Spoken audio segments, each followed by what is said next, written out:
Hello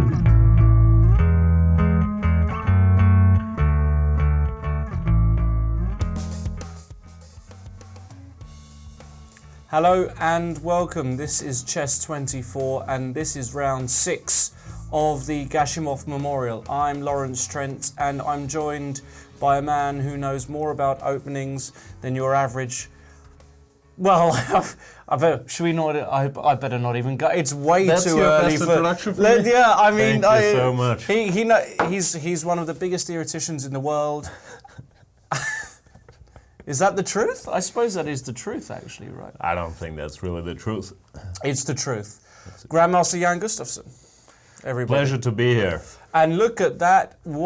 I mean, we're going to get into this later, of course, but that T-shirt, that's outstanding. That's really something. What is that? A storm tree? Do you want to show the?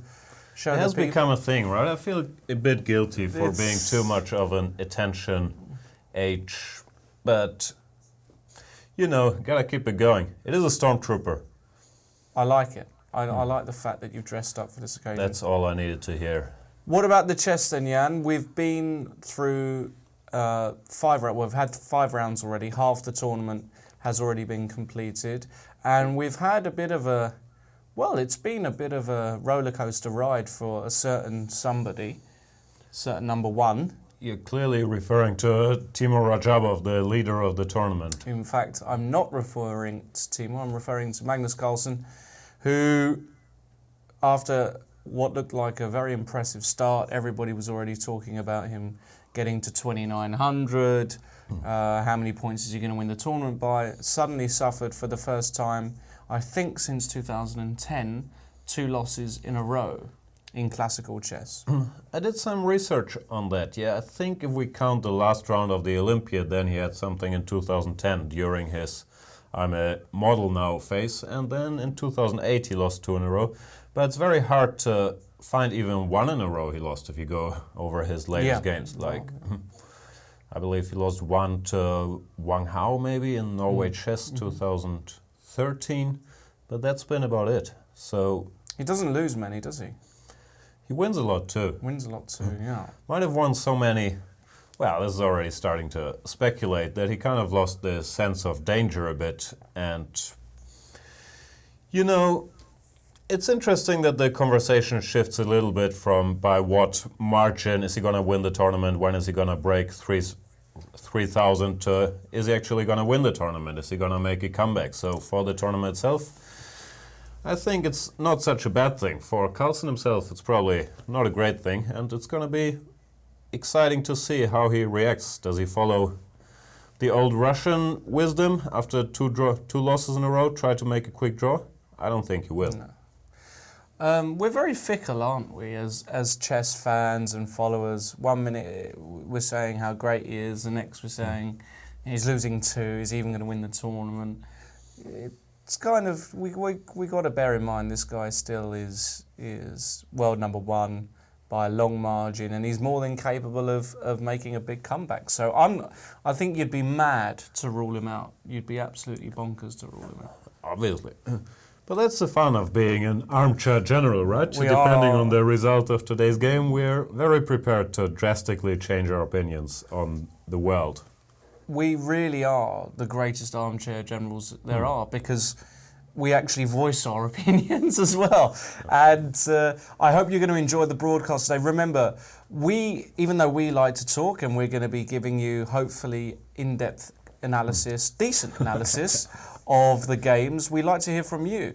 This is a fully interactive broadcast, and you can get in touch with us via Twitter and via the hashtag C24Live. I know you've been very good thus far in sending us your comments. Please keep it going, because we do like to hear from you. And remember, it's not just about chess or the games today. We do like to diversify our broadcast, our content.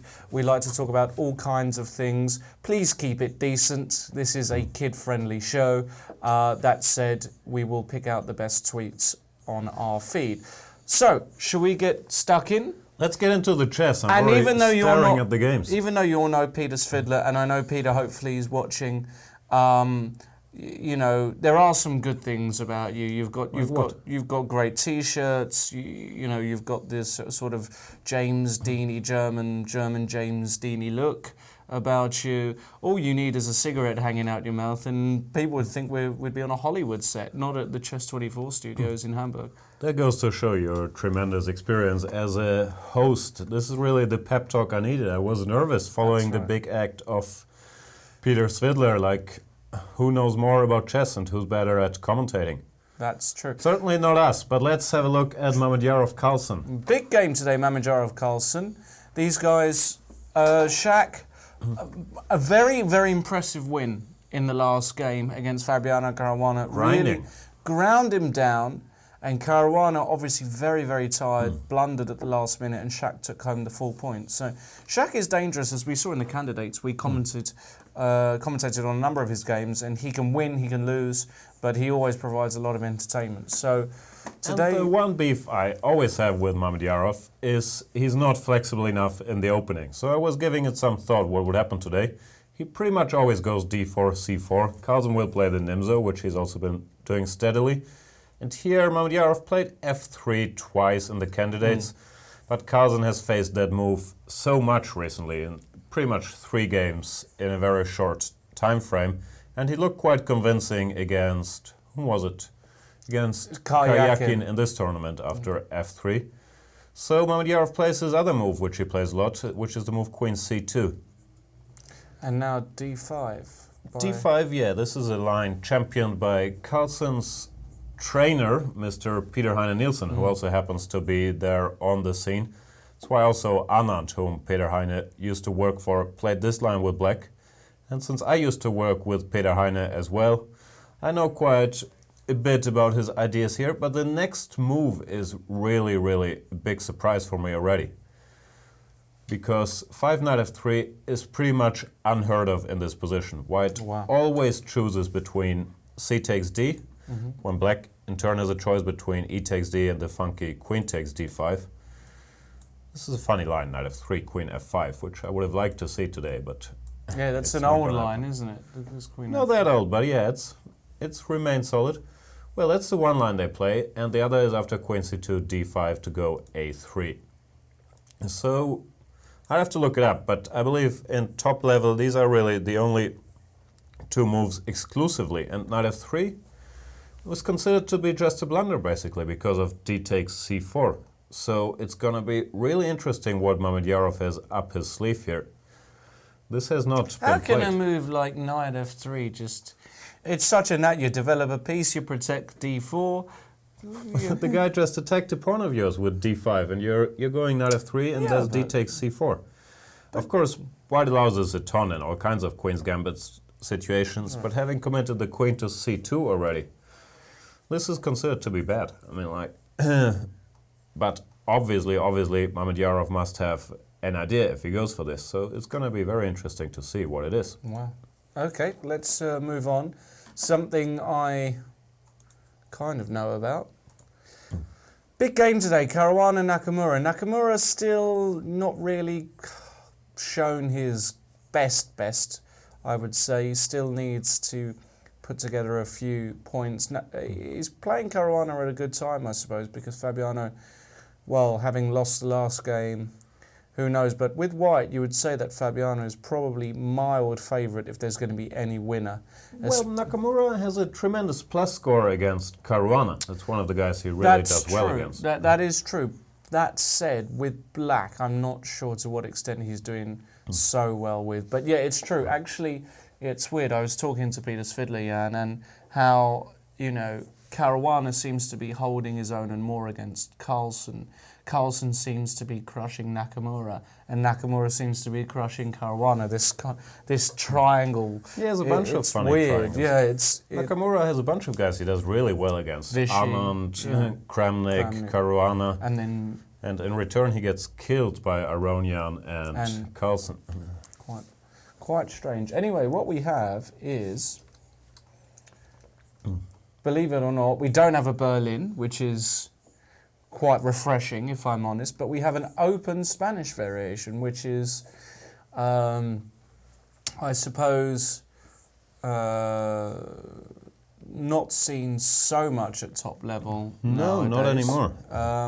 Not quite sure why. I think there are a number of variations against it where white can easily get a slight positional advantage without much risk. There are a number of forcing variations, such as the one actually we're going to see today. Yeah, I don't think it's ever been refuted or anything. It's, No. Whenever I look at it from the black side, I feel like white has too much of a choice to get nice positions where he runs no risk, which kind of discourages me. But it's interesting because it's a structure we don't see every day. So these guys, they might kind of, well, not be as familiar with it as with the Berlin structures or the Grunfeld structures or whatever they play every other game. Exactly, and we have a mainline Spanish bishop e6, and now it's in this position where white has a whole bunch of moves. Fabiano sticks to his guns, plays the most principled move in the position. I think Mickey Adams is a fan of bishop e3. That's a very interesting move. I've looked at it as well with the idea of queen e2, rook d1, but knight bd2 has been the main line for a long, long time and looks like it's gonna stay that way. And of course threatening to take the knight, so the knight moves to c5. Not the only move here. No, other moves have been played here. Bishop e7, bishop c5. But knight c5 once again, is the established main line. c3, and now I remember seeing after c3 and now d4 this incredible idea of knight g5 back in Le Day. They played this a lot, back in Le Day, as you say. I believe the most famous one, probably Kasparov against Anand in their World Championship match. Yeah. Nowadays, things get a little more boring. I believe Black has found a way to cope with this knight g5 move. But, I'm sorry, I'll shamelessly grab the mouse. But instead, I think White was doing something really boring, like takes, this is the old Karpov way. Takes. I think a4, is that it? Yeah. Or I'm not sure. This looks like I might be mixing something up. I think close. I think you take on d4 again, is it? Maybe it's this. Not 100% sure. Anyway, these lines, White has found ways to play for free and not run any risk and get some pressure. I believe it could be this. So it's no surprise that Nakamura, being the dynamic player he is, doesn't want to have any piece of it, but keeps the pieces on the board with bishop e7. Where I must admit, I'm not a huge expert on the developments that happen in the game. They played some funny line with the bishop coming to b1, right? Which we've certainly seen before. I never got it. Yeah, so I mean, after bishop c2, now Black played d4. Obviously, knight g5 is impossible here. By the way, for all of those of you who are curious, saying, why can't he just take this knight off? We should show that after queen takes g5, queen f3, there is a tricky pin here on this knight, and it's actually, you have to give up material, and it all gets rather complicated. Black castles, queens. It's basically been worked out to an equal ending. I think this so, yeah. Position. I can't remember the line. Is it castles, queens? I think it's castles long, queen takes c6, and how does it go? Knight b3 looks like an obvious move. But then this pawn is... I actually can't remember the line. A long time ago since I looked at this. But in any case, in the game d4, this introduces a threat of d takes c3 amongst others, but also maybe d3. And in fact, after knight b3, well, here Black plays d3. I always wondered about d takes c3, why that isn't possible. I would not know. I can't quite remember off the top of my head why that isn't possible, but I know... Maybe just a very simple b takes c3, yeah, maybe you can followed just... by putting a knight on d4 and Black has some weaknesses on these On the queen side, yeah. queenside squares. Yeah. I mean, everybody's going d3, bishop b1. Everybody's taking this off, and basically everybody's doing this. And there are a number of lines here. This is kind of one of these situations. Is the d3 pawn good or bad, right? Yeah, Which exactly. it's more likely to be lost because, as you said, bishop e3, knight d4, white will manage to surround it one way or the other. But black can use that time to either gobble up the e5 pawn or, well, at least centralize his pieces and get something going, right? Which is what the assessment of this line depends on. In fact, after rook e1 castles, I have to admit I'm slightly unfamiliar with this after b4. We're only at move 16. You're slightly unfamiliar with it? What's going on? Lawrence, the book Trent is suffering. Book. Yeah. I can't quite remember b4, I must say. I did remember them trying to win this pawn.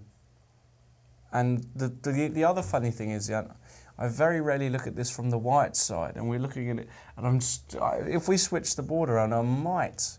Oh, really? Remember. Do you look at positions from the black side? Yeah. I never do that at yeah. all. I always look from the white side. No, I look from the black side when I'm playing black. So I have to admit, after b4, well, this move is strategically a very decent move because you fix a backward pawn on a6. I'll put it in red. Peacefit always like to put these things in red, so I'll follow his lead. And of course, you give space for another diagonal should you want to put the bishop there. Yeah, and you also deprive black of the c5 square, and as you said, of the option of going a5, fixing that b3 pawn, Right. which would be important. No, b4 is always a nice move to have in. This looks still quite familiar. Tweet us, has this been played? Yeah, absolutely.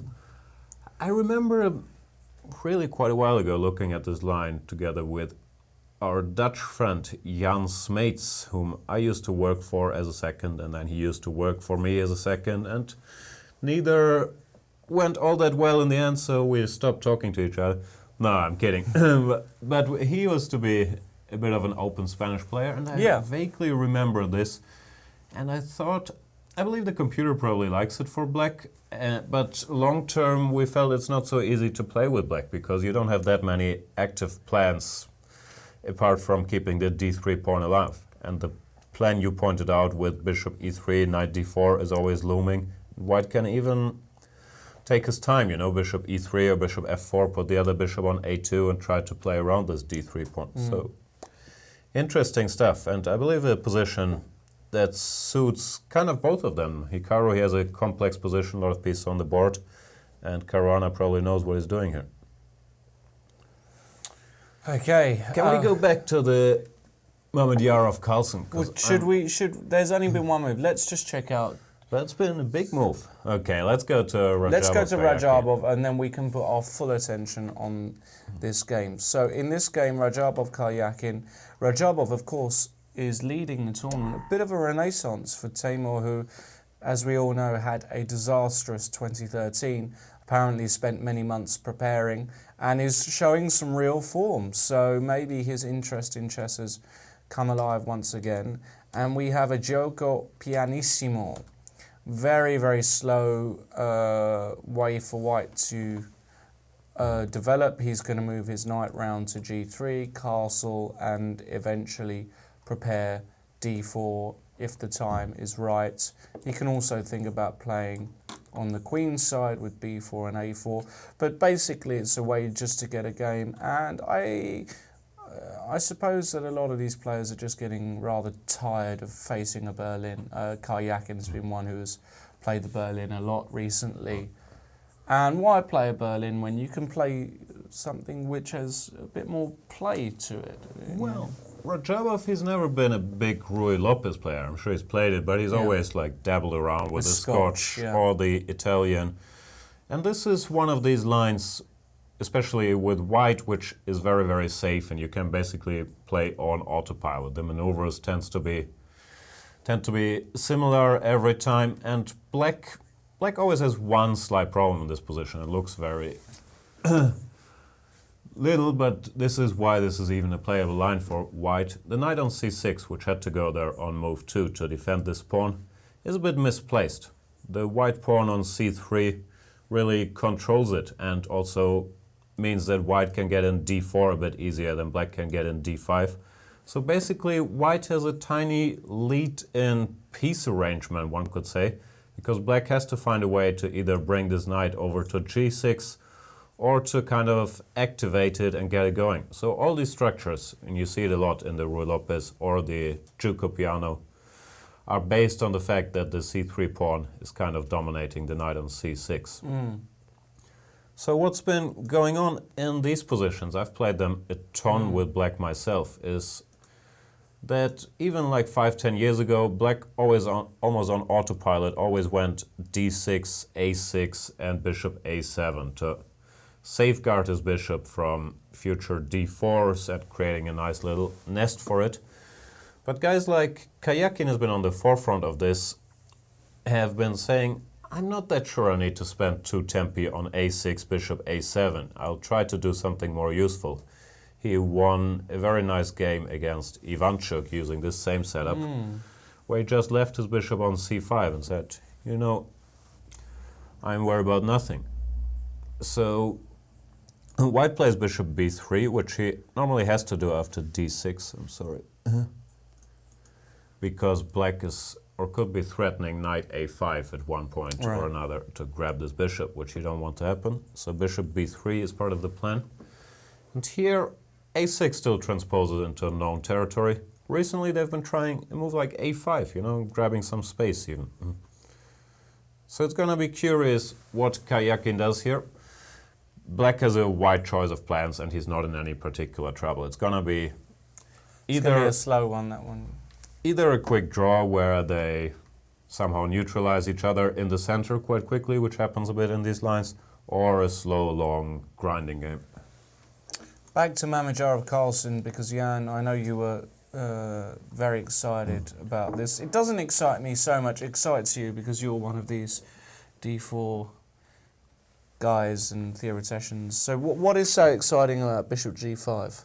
Well, the exciting thing is really why Mamedyarov would go for this line, if this is even a playable line. And if we look at this position, let me show you something. For example, 3 knight f3 is quite a common move here. After d5, knight c3. Black has a system with d takes c4, which I believe you enjoy, called the Vienna. After d takes c5, bishop g5, this is all mainstream stuff, bishop b4. White would not normally go queen c2 in this position, which is the position we have on the board. And it's really not a very topical move. White goes e4 here, or he goes a3, normally e4. But queen c2 is a bit of a random move in this kind of setup. And I'm really, really curious what kind of idea Mamedyarov has in mind, if this is prepared or if it was a slip of the hand kind of to go for this 5 knight f3. Because really, amongst theory freaks like myself, it's just considered to be a blunder. So this is going to be very interesting to follow, and it's going to be interesting to see which move Carlsen chooses here. Can he go b5? b5, c5 are all... well, I suppose... yeah, why not b5? Yeah. a4 would be the typical reaction, I believe, and c6. And we have some kind of freak version of the Botvinnik. e4? Yeah. Well, black has a choice. h6 comes to mind. And then you can You even don't have think to go about g5 yet. Let's say bishop b7 or knight bd7. Yeah, it kind of feels like... And if e5, of course, we're going g5. And we do have a freak Botvinnik, right? It's very freaky Botvinnik, but probably a favorable version for black. For black, right. Yeah, absolutely. That's what I'm saying. In all these sharp lines, you really, queen c2 is not your first priority, and you have to spend a little time on recapturing the pawn. In these positions after, whatever, b5, a4, c6, say e3. The computer normally starts out being very happy for white, which maybe this has made Mamedyarov go for something like this, but then if you go a little further and you just make normal moves, whatever, knight b7, bishop e2, bishop b7, castles a6, normally it turns out that black is a pawn up and white doesn't have quite enough for it. So I'm very interested to see, because it's hard for me to believe that this is not prepared and really over-the-board inspiration. I mean, for queen c2, Mamedyarov has played it on d5 is the second most popular move here. And to play this knight f3, it's very interesting for the small circle of freak theoreticians. I've had an idea. Show me. What happens if I take on f6 here? I know what you're planning to do to me. You want to grab my a8 rook. I probably should not let that happen. Probably not, right? So I might go g takes f6. Okay. c6. But the difference being that now we have queen d5 if you execute the same idea. So takes. Here you're going to go queen d5. Yeah. And that holds everything. Here I'm going to consider my position to be winning. Yeah. Of course you can play, let's say this a4, c6, bishop f6, gf, something slow like g3, yeah. And take it from there. That's not impossible. I'd still kind of rather be black. I mean, you just go bishop b7, a6. How horrible can it be? Knight b7, next move. We are a healthy pawn up. Well, there aren't really any other moves apart from c6 here, are there? I mean, you can't... No, c6 is pretty much forced. Pretty much forced, I believe. Should we take a tweet? Let's take a tweet. Sure. Osaid Saka. We know most GMs move the pieces only when certain, but is there a rule that if a piece is touched, it must be moved? There is such a rule. Absolutely, yeah. You touch a piece, you move it. You know, you take bratwurst off the shelf, you pay for it, right? You do? I hope you do. Do you like bratwurst? I'm not a big bratwurst fan. What is your favourite type of sausage? Do you have a favourite type of sausage? Are you, no, you're German, you have to like to sausages. Popular belief, not all Germans are obsessed with sausages and Eisbein. Anyway, answering the question, Thüringer. I like Thüringer. Thüringer? Oh, I don't even know what that is. Okay. Anyway, yeah, if you touch a piece, you must move it. There is some nuances to it. Like, I believe you must touch it with the intention of moving it. So often you have these arguments in tournament, whatever. I move my hand randomly and it crosses my a1 rook. Then my opponent can't make me move that piece. And of course, you have the option, which a lot of players do every game, to adjust your pieces if you're not happy. How do you say adjust in German? That's an interesting topic because in Germany, I believe the most common is j'adoube, the French version. Yeah. Well, in England, I think they say adjusting. You don't hear j'adoube that You much, actually hear both quite often, j'adoube and adjust. And then in Spanish, you don't hear French or English. No, you hear compongo. Compongo. I've become quite multilingual at this in order to avoid discussions about you have to move that piece. In general, if you touch a piece with the intention of moving it, you have to move it.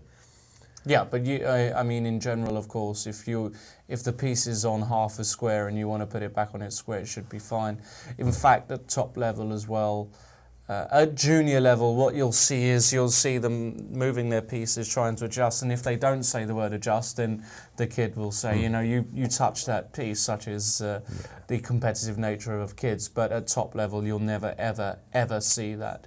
If they, at the start of the game, are just moving their pieces, it's just to adjust them, and they have a mutual respect and understanding in that sense. But you know, one thing I really dislike is if my opponent adjusts my pieces. Does that annoy you too? It does. I really don't like it when they touch my pieces. Don't touch my pieces. There's a bunch of very strong players, like Kramnik did it to me repeatedly. Oh, and my God.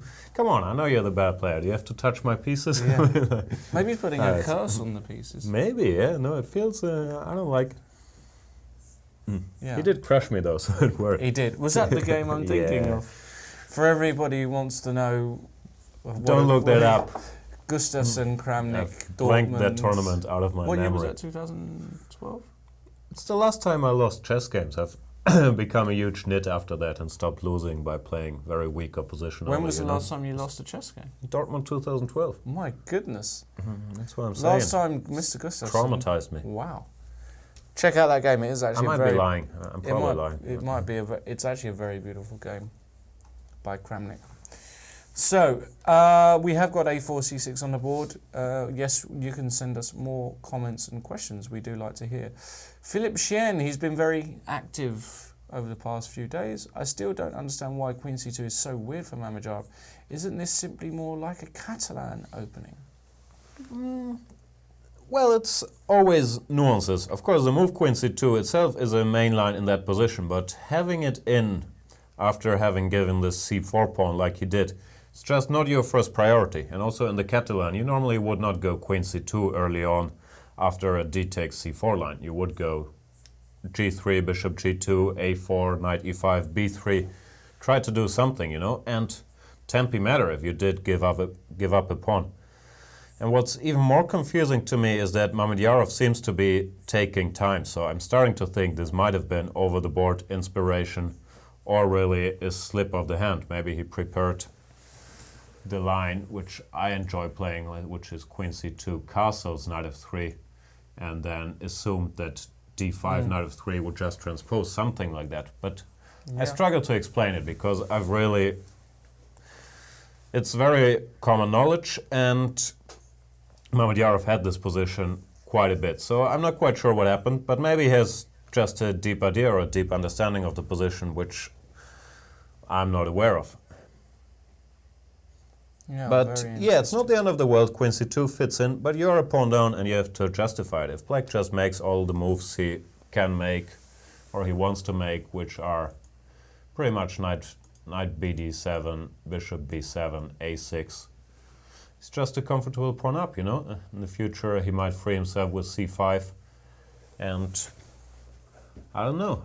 I'd be worried if I was a Mamedyarov supporter here. And also for Carlsen, it's a good situation because he doesn't even have to work to make it a game, you know. He's a pawn up from the get-go. He doesn't have to complicate things to make it interesting. Indeed. So, very, very interesting stuff. Let's quickly go back to Caruana-Nakamura. Still looks quite familiar. H3, Bishop G6, Bishop G5. Please tweet us about this position. Is this still in the realms of theory in Caruana-Nakamura? Please give us just something on the most played move or the latest games in this line. That would be great, because I have to admit my memory is starting to falter. And okay, Bishop G5 kind of makes sense to a certain extent. You want to give some space actually for your pieces.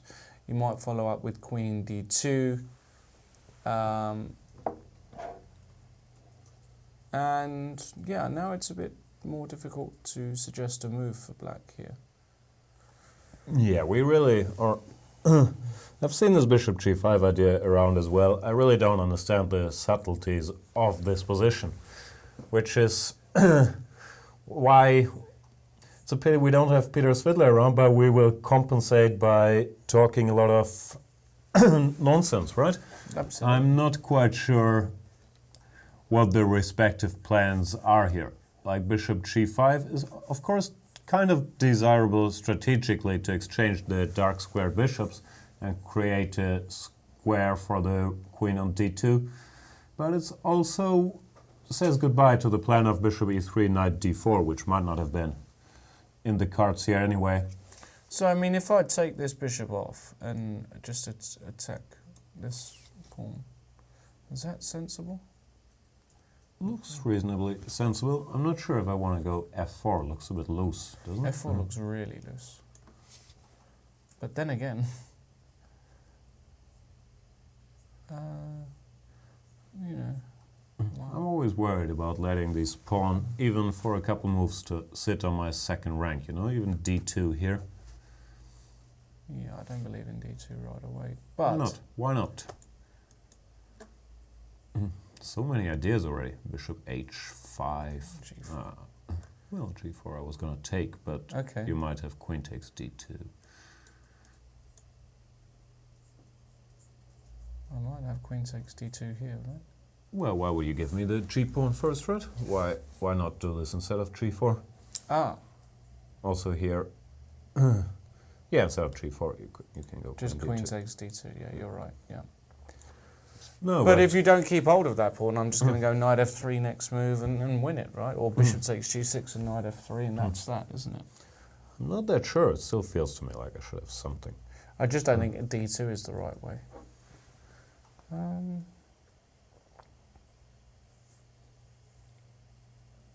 Yeah, something a bit more tricky like f6 might be the point, and after takes rook e1, queen e1, now d2. Yeah, in general, this whole f4 operation feels very, very loose to me. Queen d1, rook e8. Well, that might be the end of the game, actually. Is it? Might be. You can throw in a check. Yeah, or bishop a2 check, just for argument's sake Okay, first. well, let's check. f7? Ooh, and if I check, what do you do? I'll take. Okay. Maybe I won't take, maybe I go king h2, that's interesting. Oh, I'll put my king on f8 then, shall I? Maybe that's what I should do. Ooh, I'm going to get mated, aren't I, if I'm not careful? you deserve to get mated. You're going to go here, aren't you? I'm tempted to go queen h5, just to show off. Oh, wow. Nice. Queen h5, bishop takes, and knight h7 is mate. Right. So I better not take. But I mean, I got a square for my king on e8 now. Yeah, I didn't say it's a good move. Oh, you didn't It's say just- it. But queen b3 is interesting, right? Crikey. Looking to land. I might have to check here. Well, you have gf6. And there's gf6. no But- immediate mate. But, you know, does black survive? Black might win, you know. Black might just win, right? In any case, it's very, very tricky, and, excuse me, already around here. How did we get to this position? I can't remember a thing. You were taking and then doing something, right? Yes, I was taking and playing rook f8, and you were going f4. Nah, I was not going f4. You wanted to go knight f3, I'm didn't a you? bit tempted to go e6 or something. Where do you want to go you know? e6? Bishop a2. Really? That's interesting. But now there's no pressure on this guy. Can't have everything. There's pressure on the e6 guy.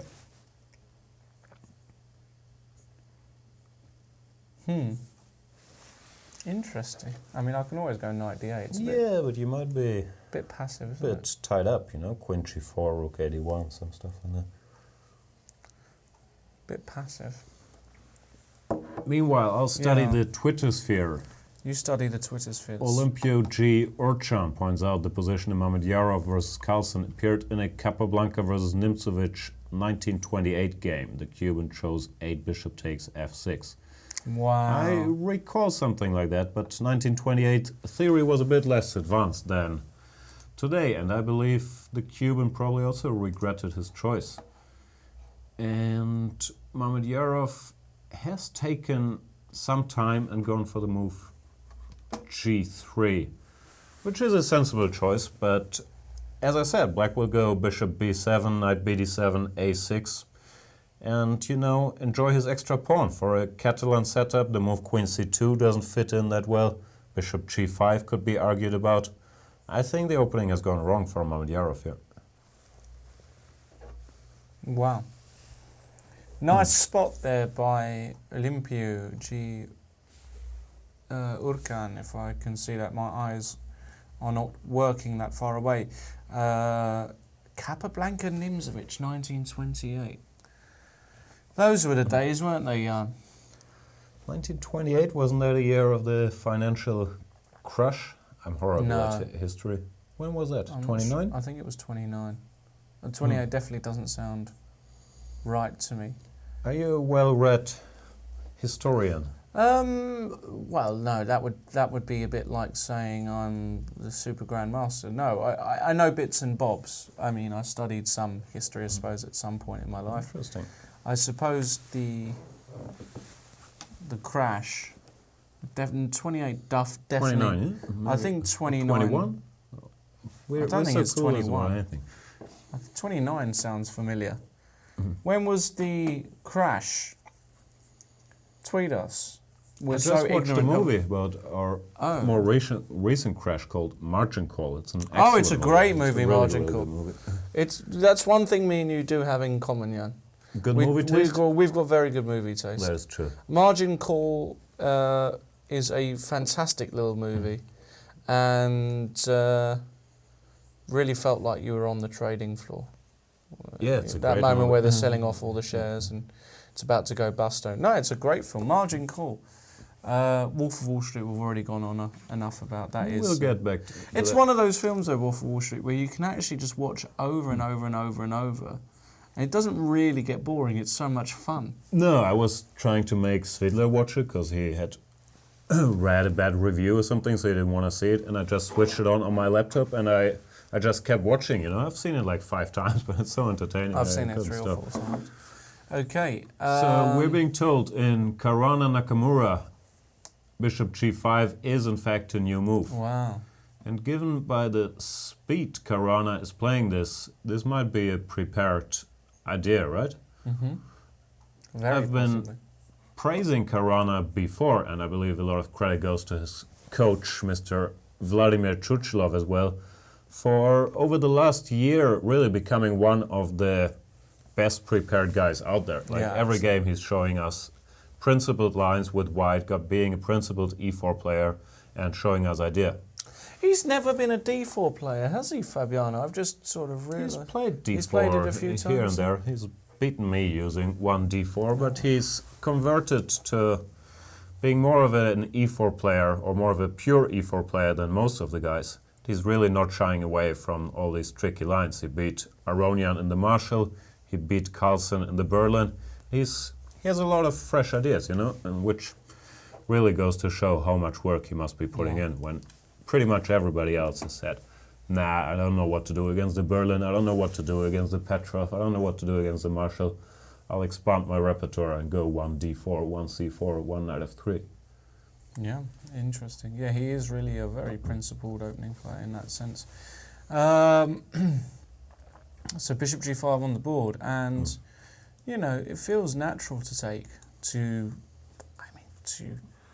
why isn't taking correct? You put this knight on a slightly weird looking square. Well, for me the question is really, can I do any funky business with e6? Like, if you I think it's probably a correct move. E6. Bishop a2 looks natural as well. Yeah, I actually thought this move King h8 might be interesting.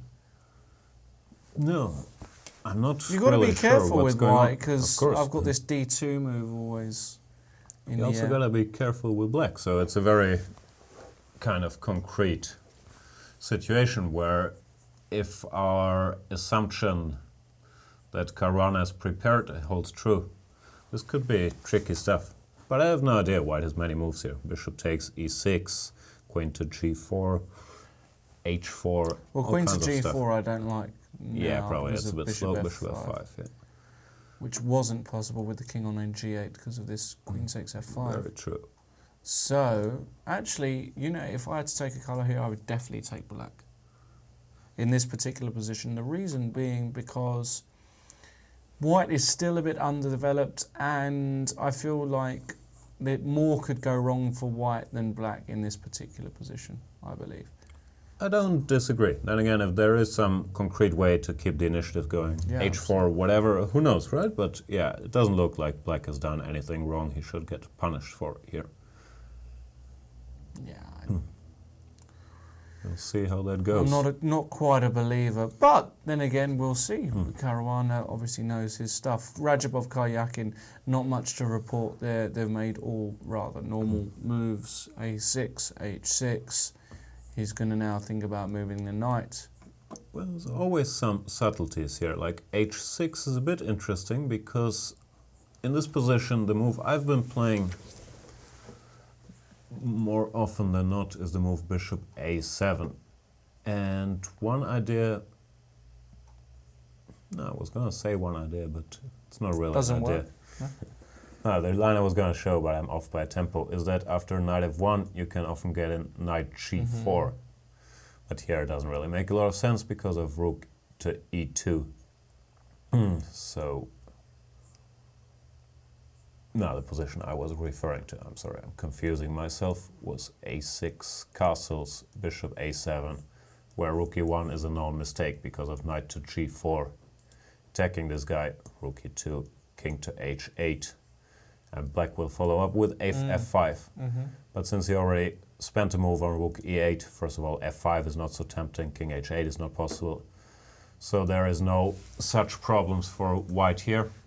The point I was trying to make is that normally white goes H3 to stop any knight G4, bishop G4. I'm not sure he needs to spend that tempo here, or if he can maybe start with a move knight F1, which, while not a big deal, would give him some extra flexibility if he can do without H3. Bishop G4 comes to mind, but it kind of looks wrong. H3, for example. Bishop H5, knight G3, and this bishop only misplaced itself. So, well, it's not a big deal, this knight F1 move, and probably Carlsen would just continue either with bishop A7 or even bishop E6 if this does not lose material. It gives white some options he typically doesn't have, right? Actually, you've reminded me of another motif. Might be interesting to look at here. I'm going to put some random moves on the board, but something like this. Yeah, this is kind of happened to me. No, I was black. Actually, doesn't your knight get trapped on C2? Well, no, because let's say you win this A2 pawn. Ah, right? bishop A2, that's painful. And it might have been this exact position I had, and I basically had 5 gazillion pawns for the what for the exchange. How many pawns have I got? I've got Well, you have a rook 4 extra and pawns. 4 pawns for I 2 managed to pieces. lose this with black, though. It's Yeah, white has some tricks. yeah, no, white really has got some tricks. I've got lacking defenders on the king side, but that's an interesting motif there for all of you viewers out there. Just to keep them. Look at this free sort of tricks and traps in the openings lessons. Yeah. Why not? Highly educational show when Yeah, it comes this to free tricks and You know, traps. if you went to the Dvoretsky school of chess, bishop takes f2 and knight e3 is the first thing you'd look at, isn't it? I think they spent a lot of time with Svyagintsev, Dvoretsky's favorite student, working on that very line.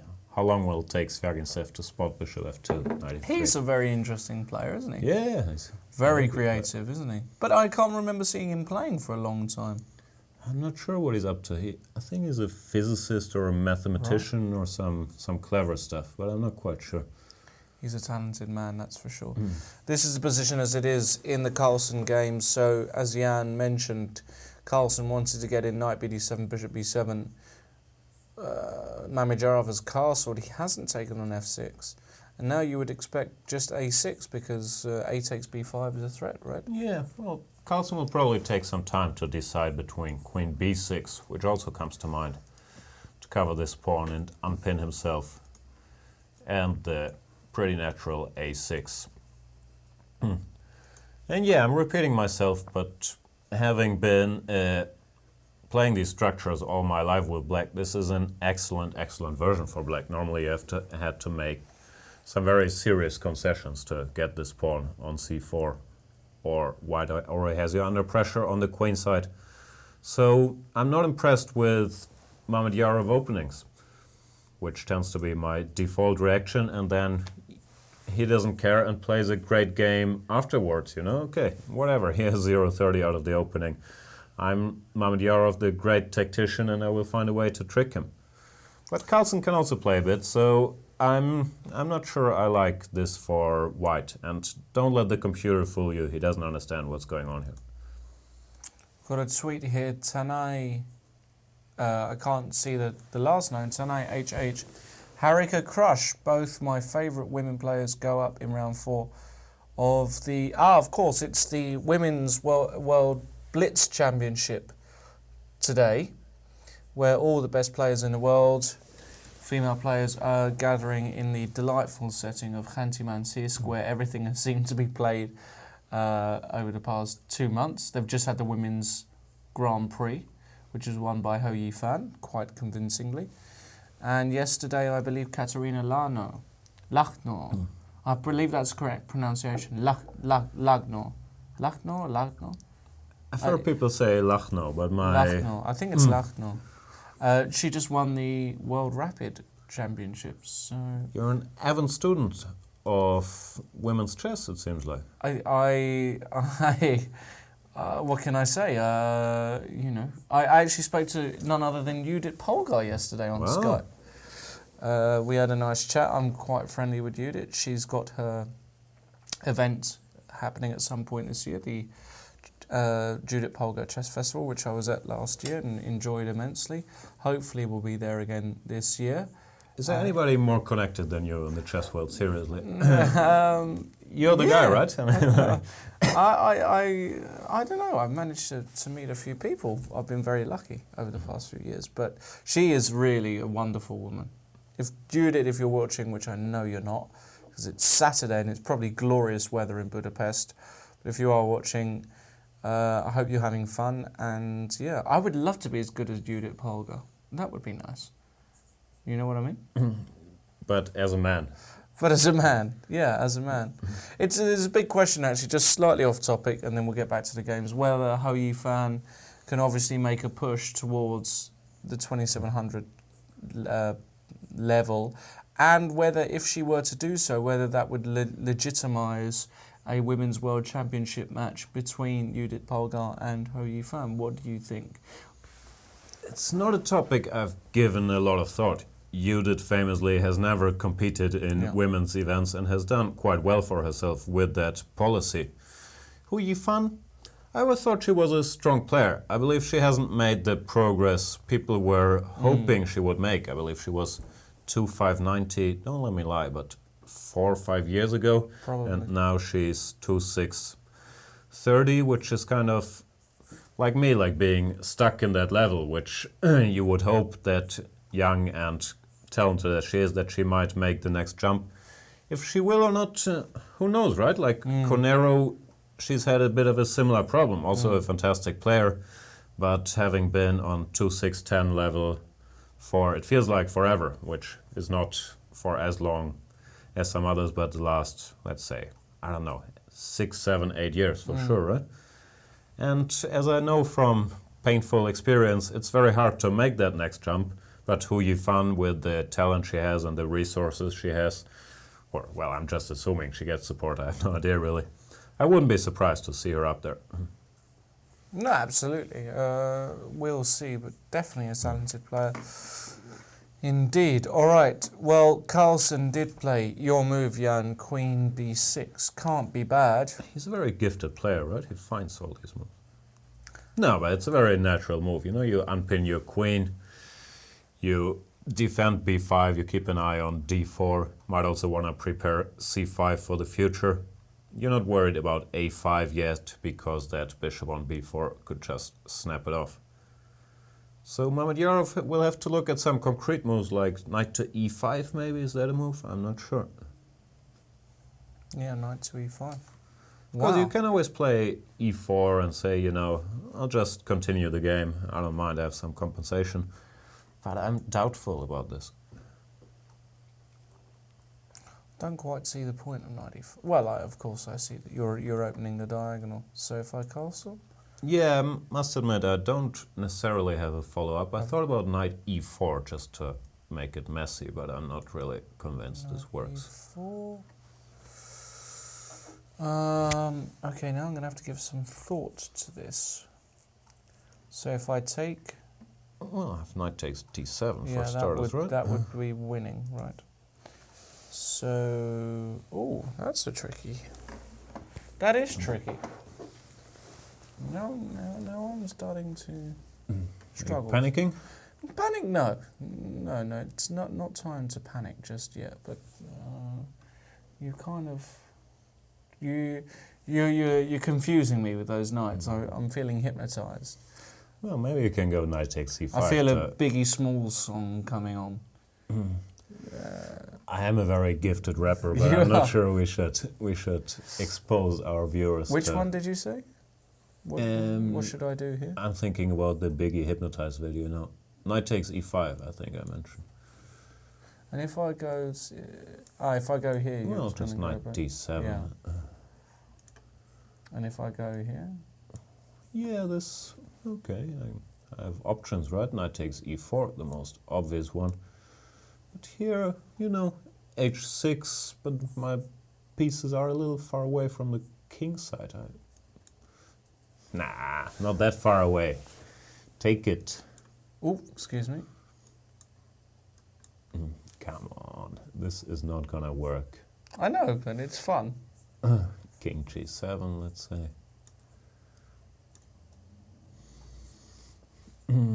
F5. And it's not enough fun. It's not enough.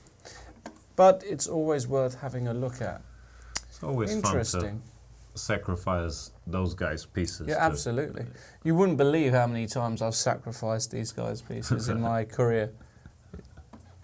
A lot of fun indeed. Should also mention that alongside this tournament there is also a very, very strong tournament taking place, the B group. Although in most tournaments that would be the A group by some margin. Some fantastic players playing there. We normally go to... What's our politics on the B group? Do we ignore it? Do we look at it later, or do we cover it properly? I think it's probably too much to cover properly. It's too much to cover properly, but there are some really interesting games and fights in this group every round. And let's face it, I mean, Motilev, current European champion, Wang Hao, 2740, Pavel Ilyanov, 2720, Etienne Bacrot, 2720, Wojciech, 27... I mean, really, most of these guys could... No, most of these guys could actually play in the A group, no problem at all. You would expect them to be in an A group most of the time.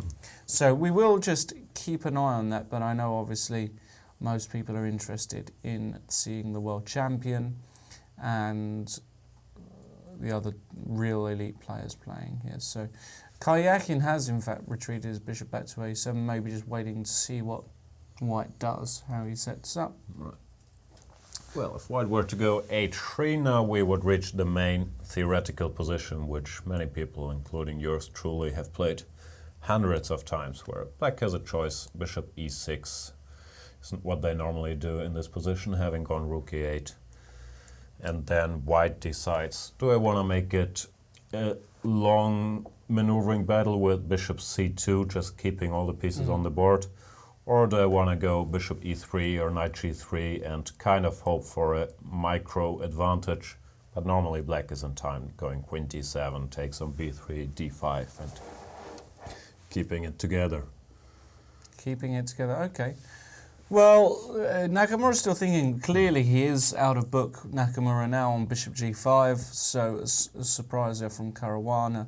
Obviously Mamedyarov, we will never know. Well, maybe we will know. Maybe it will be put to him in the press conference whether he did just have one of those moments of it happens to the best of us, where you completely mix up your lines and think you're going to transpose to something, then they play something and you are cursing yourself at the board. So how could you let this happen? But okay, he's still got a game. Quite odd, but no, clearly the game is not over.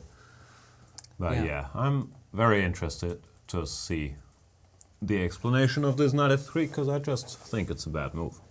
Why don't we go for a very quick breather, Jan? We've been on air for our standard hour, and go and bask in the glorious Hamburg sunshine for 5 minutes, get some fresh air, and then return fresh-faced and full of energy to continue our coverage of today. How does that sound? Sounds like a beautiful idea. We'll be right back. See you in a few minutes.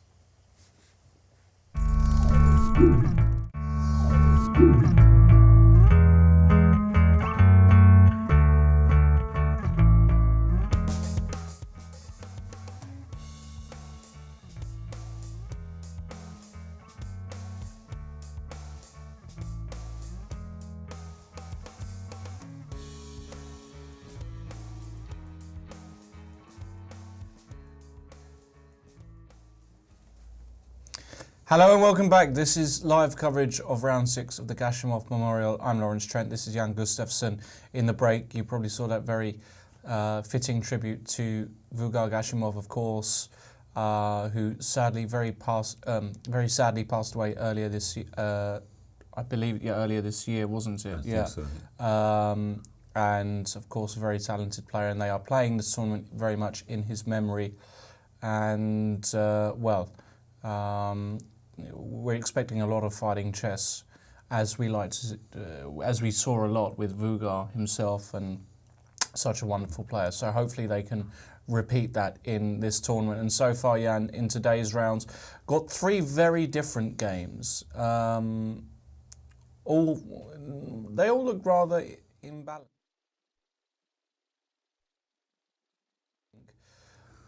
I have a lot of opinions. Let's start with... We know you're very opinionated. Jan, where do you want to start? Let's start with Magnus Carlsen. I Yeah. believe that's been the big storyline. He lost 2 games in a row, which has not happened to him for quite a while. Today he's black against Mamedyarov. And I think I've pointed this out earlier. I'm totally bamboozled by Mamedyarov's choice of 5 knight f3, giving away a pawn, which in my book is a well-known mistake. And they have this position on the board. All the normal moves have been made by Carlsen: knight bd7, bishop b7, a6. Black is a pawn up. And I consider black's position to be much, much better here. This is really a very bad version of these structures where white sacrifices a pawn. His setup, his moves don't fit together. The bishop is on g2, but he blocked the diagonal for it with e4. The bishop on g5 doesn't seem to be doing all that much. I really think Magnus Carlsen is much better here already, and I struggle to explain. I know I've always been hard in these shows about Mamedyarov, about his openings, but I really, really struggle to explain this choice. It makes no sense to me whatsoever. And I can't even see a decent plan for white here. You might want to go e5, but after knight d5, black is so many tempi up compared to normal positions where this stuff occurs. You don't have knight g5, which you normally want to have. Black is ready to go c5. I don't see what he's doing. I really don't get it at all. Wow. So this could be a lucky break, if I'm right about this, for Magnus, who out of the opening really had to take the pawn and make all the normal moves and get, in my opinion, much, much better position. We'll see how it goes, and I should have learned by now never to write off Mamedyarov just because the opening went wrong. I remember many cases during the candidates. I thought the opening went very wrong for him against Aronian. He went on to win a great game. Yeah. Similar thing against Karyakin, where I also thought he got completely out-prepared and then almost won the game, made a draw in the end. So it's too early to write him off, but if I was Magnus Carlsen, I'd be a happy camper here. Probably I'd be a happy camper if I was Magnus Carlsen in general. Yeah, it wouldn't be not a bad life, is it? Moving pieces around on a board and earning millions of dollars. Can't be bad, right? Well, you know... Hanging out with the stars. It does have its drawbacks too. I read an article the other day titled "Magnus Carlsen is a..." I don't think I can say the word on air. Right. It was basically a journalist complaining that Magnus Carlsen did not treat him well in an interview. But if you're Magnus Carlsen, you have media day and you talk to like 12 journalists who don't know anything about you or anything about chess, and this guy, he was saying, he was asking all the normal questions which he thought were interesting, like, why does Magnus Carlsen, what does he like about the Rui Lopez so much, how much female attention he gets, and clearly the guy doesn't know really what he's talking about. And you're Magnus, this is your 6th interview in a row, and you have this guy. Do you get female attention? Like, do you enjoy the Rui Lopez asking random questions? It's not that pleasant either all the time, I would assume. Then again, well, it kind of comes with the territory. I'd do it for the fame and the money. And I'd happily take them. Hold on, those questions seem like very legitimate. Do I enjoy the Rui Lopez? I would have said to the guy, yes, I do very much. How about me and you discuss a Breyer variation right now and just forget the rest of the interview? Right. No, fair enough. But I do understand you can get tired, especially if you give as many interviews as he has to give. Unfortunately, I think it also does come with the territory. You know, you're world number one, you're world champion. You have certain responsibilities to the Joe blogs, Joe public. You know, and that's the way it goes. That's the price you pay for being a genius. I kind of like it that he's kept his swagger in a way. You know, like not becoming this well-rounded, polished media guy, but if he's not in the mood, okay, you're gonna see he's not in the mood. I mean, like, you can argue about it, but he's certainly bringing a lot of popularity to chess, so he's doing something right. Yeah, absolutely. Another game I'm quite curious about. I talk more than Peter Svidler, right? You have to interrupt me if you want me to stop my You mumbling. talk more than Peter Svidler? I'm not sure. I think that's a wild assessment of things. Well, he's certainly talking more sense than me. That's without doubt. But talking more than P. Svid is a tough job indeed. But we love him because he's a genius.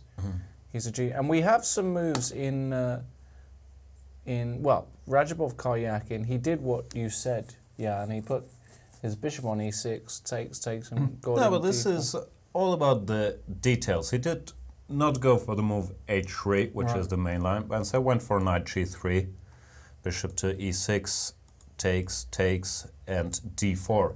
And I believe I have had this position on the board myself against Grandmaster Kudrin, and I was quite upset at myself for allowing this. I'm trying to remember what I did. I believe I played d5 here, which I thought was the principled move. But there were some questions White could still ask. Something like knight takes e5, knight takes e5, d takes e5, rook takes e5. Our game went bishop to f4. I went somewhere with the rook, I'm not quite sure where. Probably e8, e5. And I had to go knight to h7, and I was not all that thrilled with my position. Maybe I went rook e6, which looks like a more sensible move. As usual, can you remember all your games? I really can't remember my games. And it's the only thing I can do. I remember every single game I ever played. No, that's a complete lie. I can't remember the games I played last week, let alone from 2003. I remember some games, and then actually I forget I play against some players. For example, I played a Spanish Grandmaster last week, Ibarra Jerez, very, very well-known Spanish Grandmaster, and I said to him, I'm looking forward to playing you for the first time. He said, what are you talking about? We played in 2003. I said, oh, right, okay. I said, that's a long time. I mean, come on, you expect me to remember that far back? So unlike, I think Magnus remembers all of his games. Yeah, that's... Not just all of his games. I think he's not praised for his memory normally, but he knows so much about classical games. I mean, we all hear all these stories, how he's read every book. I think he can give you, if you show him a random position from a Botvinnik game, he's going to know what game it is. So yeah, it's pretty he has put in the work differently than a lot of others by not staring at the computer evaluation as I like to do and clicking around in the opening, but he clearly knows his way around chess history and plans. Do you remember all your games? No. Like I said, I'm struggling to remember this game. I know when did you play this game? This was the last round of the Manhattan Open. Wow. I enjoy going to New York, even though I don't enjoy the New York tournament format with double rounds every day and you gotta bring your own pieces. It's a different world out there. Yeah, you know? It is a different world, yeah. But it was the What last year one on was one. that? 2000, I'm not sure, 11, 10?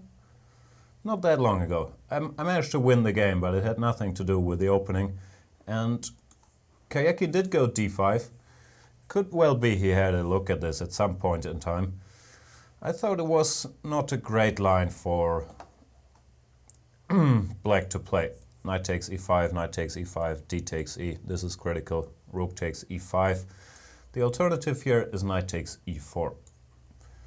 It's quite a well-known idea to go for an ending like this. Knight takes e4, d takes e, and a move like bishop f4. Actually, this could be his idea with black. I remember during our game, my game, I was looking at queen to d3, and I was a bit uneasy about this position, but it's very possible that this is holdable for black. Interesting. Whenever you say interesting, you mean that's not really interesting, right? No, I do. Well, actually, it's a semi. I've been it's a around semi- you a bit by now. When it's sometimes it is interesting, and then sometimes it's really not that It's really not that interesting. interesting, right? But the beautiful thing about it is that such is my poker face, you'll never know when I really mean it's interesting or We'll not. get there. Right? Is there a better word for interesting? I'm There not a are- native speaker. Like, What kind of words? like compelling, maybe? No, that's a bit strong. Intriguing. Intriguing, I like that Yeah, word. intriguing, that's, I suppose, one that you could say. Caruana-Nakamura, well, he'd spent, and I'll actually get he spent, you won't believe this, but Caruana-Nakamura, known for his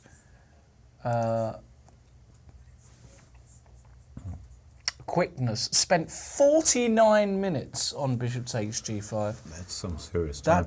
That's a chunk. That's a real chunk of time. I have to admit, I cannot remember the last time I saw Nakamura spend 50 minutes on a move. It's probably been a while. So clearly he was. I don't know if he was unhappy at seeing bishop g5. Maybe he was just surprised and wanted to work everything out. And then he followed it up with takes, and now this move is either a stroke of brilliance or it's complete trash. It's a sound idea positionally. You want to get rid of that weak backwards pawn on a6, but doesn't have black more concrete problems. Yeah, what about e6? Well, e6 is the first move that comes to mind. Fe6, knight e6. And if rook fe8, for example, here... So many moves here. You can... Knight c5. Well, hold on a second. You don't... Well, knight c5 is one, but that allows takes and d2 perhaps. But why can't we just take here? What's going on? Queen takes. Yeah, okay. Your pointers? Pointers on piece up. Rook e1. Well, no. Am I going mad? I don't know. You might not be. You might be a genius, but I might be a genius. Then again, I might not be. there's some tricky stuff. Maybe you win your piece back because of this double attack. Let's do that again. e6, fe6, knight e6, rook fe8. But really, knight c5 here. Why not knight c5 Knight c5 like a might normal be. person? Okay. Takes, and if d2... Well, I have this little sneaky intermediate chess check. Bishop a2 check. Ah. And I think I can just And take then you the can queen. just take the queen. And then, what's going on here? This looks nice for white. A takes b of bishop Bishop d5. d5. Like, black is in trouble here, very clear. Sneaky. So knight c5 here, like a normal person. I missed bishop a2 check. I'll confess. No, this looks bad for black. Maybe he doesn't have to go d2, but... Okay. Or, hang on, knight takes e6, can we go a takes b4? Try to be clever ourselves. Wow. Okay, I'll take your rook and attack your queen. Ah, yeah, no, this makes... I'm sorry, I thought I had rook takes a1, I must confess. No, this is just an exchange up for white, and I don't think black has sufficient compensation So here. what is going on here then? I mean, you spend 50 minutes over a move, Well, but very often you can't find anything satisfactory if you spend that much time and you keep calculating the lines and you can't see anything, and then at some point you think, damn, I have to play something now, you know? As the great armchair generals we are, why don't you just play a normal move? Well, I'm pretty sure this is what he spent a lot of his time on. And just move the king out the way and say, okay, I'm a pawn up, you've got to make a move. Well, bishop a2 doesn't have to be the only move for starters. And I have a feeling this is probably, he got trapped in Caruana home preparation. There is some nasty idea here. Let's use our little cheat and ask the computer's opinion. He likes rook to e3, for example. Very interesting. I'm assuming after h6 we have some bishop takes d3 or there. Oh, knight takes e6. That's nice. Rook takes and bishop a2. You can even take or it, just take it. Yeah. So the question is, why couldn't we do that straight away? What do you mean?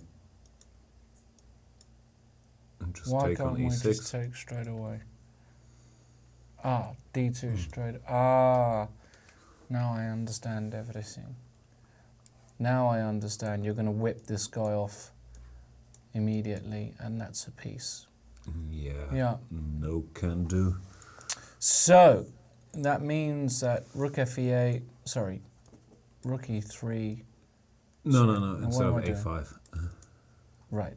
Rook fe8. Rook fe8. Rook e3. No, e6 No. first. God, I'm getting my moves mixed up. E6. Pawn Takes, takes. and now this might be a really good move. Just sidestepping d2 with tempo could cause. It wouldn't some surprise me if Fabiano annoyance. had seen this at home, right? I wouldn't be surprised at all. This very much smells like home preparation. This bishop g5, new idea, and there must be some intrigue behind it. And this looks quite unpleasant for black. Like, okay, we don't know what's going on, but the computer tells us it looks unpleasant for black, and we have no reason to doubt him. So Nakamura went a5, probably also with the intention of maybe getting out of Caruana's preparation. But e6 is just screaming out to be played. It just feels correct, doesn't it? With this idea of knight c5 at the end. Absolutely. So for the Hikaru fans out there, they can't really be all that happy. We have a tweet from Laurencio Ionasco asking what's up with the stream, guys. Technical issues? Do we have technical issues? I think we're live and running. We're up and we're all okay, aren't we, Macaulay? Yeah, maybe it has to restart. Please restart, Laurencio, if you can hear this. But of course, Probably if you're can't, having I guess, to technical restart. issues, you can't see We it. might have to tweet him. Let's go back to Mamedyarov-Carlsen, because we've had a few moves, and here Mamedyarov decided to put his rook on d1, which kind of makes sense to a certain extent. Well, the move makes sense. The problem is you're a pawn down and you haven't posed black any problems whatsoever. Like, Carlsen went h6, which also makes a lot of sense. Bishop e3 and just castles. And in my book, it's just a very healthy pawn up. Like, d5 comes to mind, but probably just c5. And I don't like white's position one bit. d5, c5, and if knight a2... Come on. This looks a bit clumsy, but why not? Why not bishop a5? Yeah.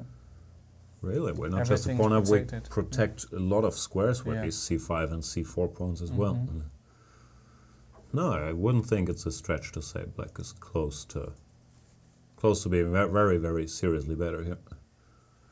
So black's idea is he's just going to release with c5 at the right moment, right? And Well, he's not even in a huge hurry. Like, No. if you give him time, he can go rook f d8 first, but yeah, once c5 comes, black's pieces are very, very well placed to attack white's center instantly. And Mamedyarov really has to make something happen here quickly.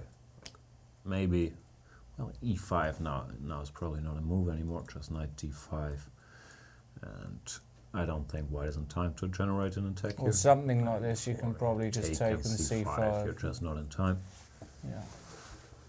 No, you can't do this. So maybe knight to e5 is once again the move he will have to play. But even that does not carry a very strong threat. So some rook to d8, af, I'm not sure. I like black's position. c5 is I'm looming. tending Maybe to the side with you on this occasion, Jan. Very much so. Very much so. No, I'm tending to... Yeah, he must have misplayed it. It must have just been a finger... How do you call it? A finger... Finger feeler? Finger feeler. Slip of the hand? Slip of the hand. Finger feeler. Yeah, it's... Well, I've said this many times, but this 5 knight of 3 is a very well-known blunder which no one ever plays, so I just don't get it at all. Capablanca played it in 1929. Yeah, 1929, but, you know, 85 years have passed. And, well, we can have a look later at the position after queen c2, d5, if on top level knight of 3 has been played since 1929. I wouldn't be surprised if it has not been. So, Mamedyarov, I believe, is in trouble. Rajabov has to make up his mind here. I think knight takes e5 is the only sensible move. If you go d takes e, black normally has this nice little knight g4 move, since the pawn is not on h3. And this would ask some serious questions to our friend on f2. He played knight takes e5. Yeah, that's the way to go. And now Karyakin is the one facing a decision. He can go knight takes e5, d takes e, and rook takes e5, like yours truly did. Or he can go for the arguably cleaner move, knight takes e4, knight takes e4, d takes e4, and go for this type of ending. Where bishop f4, I believe, is a normal move. Rook d8, no, queen d8, rook d8, bishop f4 is tempting, but doesn't really work because black has this nice little move, g5, forcing the bishop to either stop defending the e5 pawn or the d2 square, and it would already be black who's better after, let's say, bishop g3, rook d2. This is not what white desires. One more little trick, rook takes e4, we have f5, using the pin, followed by f4. Nice. Very nice. So this ending, white would go probably bishop to f4. And white has some chances to be better here, but it could very well be that after a move like queen d3, black is going to turn out to be okay. And he did, in fact, play knight takes e4, Jan. So he's... Such a bore. He's a man of... Well, he'd be happy with a draw today, Karyakin, wouldn't he, with black, probably.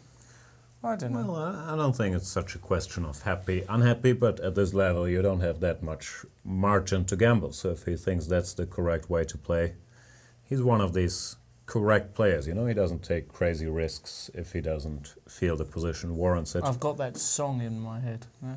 What's that? It's starting to irritate me. At first I thought it was "'Cause I'm Happy" by... Oh yeah, the one you hear on the radio. Yeah, I hear it all just the time. non-stop. Yeah, I've now got that in my head. Thanks and for putting it into my head too. Yeah.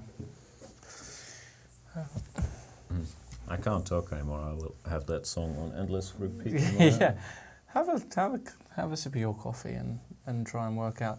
Okay, so in the other games, nothing else. Obviously, Caruana going to have a good old think after a5. He's going to spend a good 20 minutes on this just to work out what's going on. I'm absolutely certain he's going to play e6, but I think he just wants to make sure that everything else is working out. We could quickly flick over to the B group. Just to have a quick look at what's going on. Let's go from the top down. We've got the Azerbaijani clash. Nija Abbasov is not a really well-known name, but for all of you who don't know, he's one of Azerbaijan's brightest upcoming stars. I think he was born in 95, which makes him very young, or 96. Anything post-90 is already... I'm still, even today, stunned if anybody born post-90 can speak, you know? Yeah. Like, it's goes to show we're getting old, or I'm getting old. It's my birthday in a couple of days. I'm getting. Oh. Oh yeah. Well, we'll have a little party mid-round. But yeah, actually, this guy here, he's supposed to be, he's 25, 30-ish already with black. What is he, 18 years old or something like that. So he's. Maybe he wasn't born in 95. That makes him. How old does that make him? That makes. What are you talking about? Sorry, it's 95 is around 19 years yeah, ago. 18, 19. It's something like that. Anyway, he's playing Durabali and black. And look at this. Second bishop E2. Bishop E2. Now, believe it or not, this move has been seen a lot recently thanks to the efforts of Badar Jobava, who has been wheeling it out with great success, actually. And White's claim is that if black plays knight f6, you play d3, you actually have a Philidor, a reverse Philidor. Right. And even though the Philidor itself has kind of been holding up with an extra tempo less, so with an extra tempo more, goodness knows what's happening, of course. You're probably not lost, but it doesn't look like a way to play for an opening advantage. Yeah. Bishop e2, d3, c3. It's a way to get a game, keep pieces on the board, you know, but...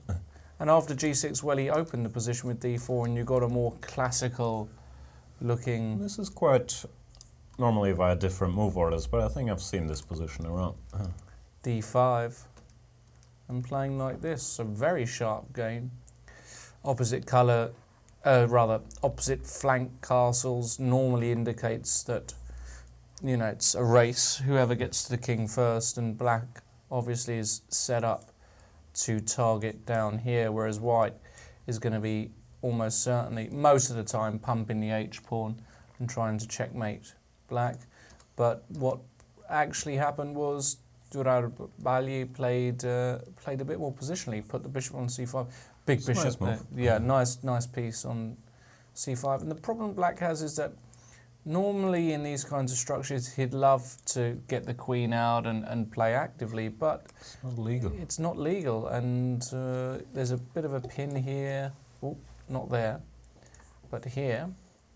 And maybe some issues with this pawn as well, you never know. So he played f5, which looks like a... Well, I mean... It's either good or it's bad. Serious measure, for sure. He It's takes a bit d5, does he want to give an It's a exchange? bit like Mexican street food, you know. Never had Mexican street food. You know, tacos and these sorts of things. Felt a It's lot of Thai street food now. It's Thai delicious. street food, yeah, maybe I could use the same analogy. It's either good, but if you go to the wrong place... Yeah, it could be really bad. It right? could be really bad. And this move is identical to that. Identical is the correct word. And look at this, knight takes d5. That's what I love about these young guys. They've got no fear. Knight takes d5, giving a whole exchange. But of course, if you take this, maybe, just maybe, Well, bishop c3, this You looks can very take- risky. take, and then... Nice little check Oh on my a3. goodness, I can't draw my arrows today. But Her Royal Highness is landing on a3, and This looks like checkmate. it's going to be close to checkmate anyway. So he took on d5, c takes d5, and again, you can take on f8, but the problem is black has got such a fantastic bishop on g7. Yeah. Well, here I'm less sure an exchange is an exchange, after all, as Bobby Fischer used to say. Yeah, I don't think he ever said he that. never said that. But this is not clear. Still, black does have a very nice bishop, planning rook b8 and putting pressure on b2, but I wouldn't be surprised if white was better here. Yeah. Anyway, Well, he he didn't decided do not it. to... Why give the kid hope when you can just outplay him in a more positional kind of sense? And in fact, he got the dark square bishops off. And I It's tell quite you, nice for white, at least positionally, as you said. Black king is weak. There's no real black attack. How did we jump here? this was just a few more Okay. moves. Well, this is the current position. I take white every day of the year. No, clearly, if anybody's better, it's white. Like a move like rook e5, planning Rook e5, rook put e... the other rook on e1. Yeah. White has a better bishop, the dark square is a little weak. Nothing too serious has happened either. Black is not getting checkmated, it's equal material. He might very well hold this, but clearly white is the only one who can be better, I would say. Okay, the young Abasov needs a bit of help there. And going through the next game, Mamedyarov-Gustafsson, another Azerbaijani clash.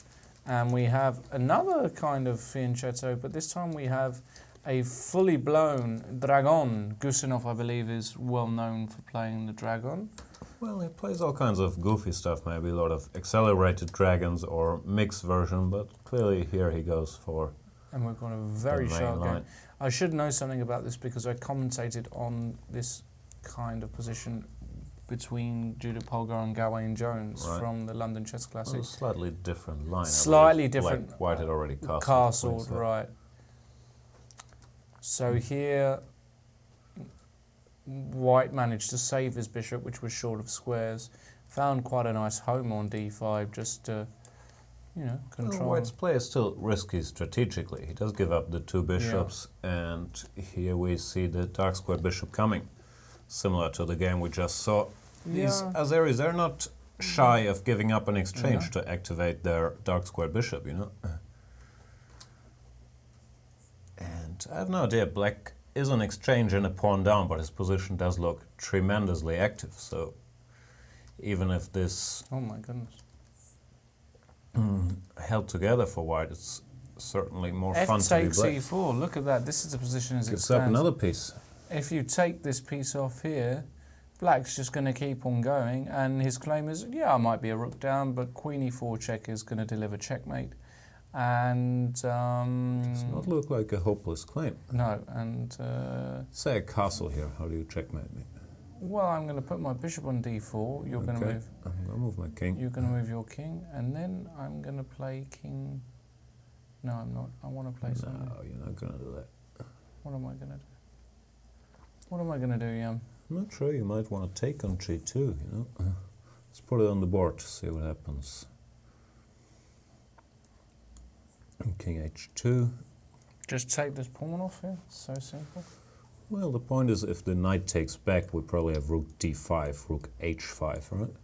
That's serious. Why is a rook up? You never know how serious, but certainly it does look pretty scary. Looks very scary, doesn't it? Right.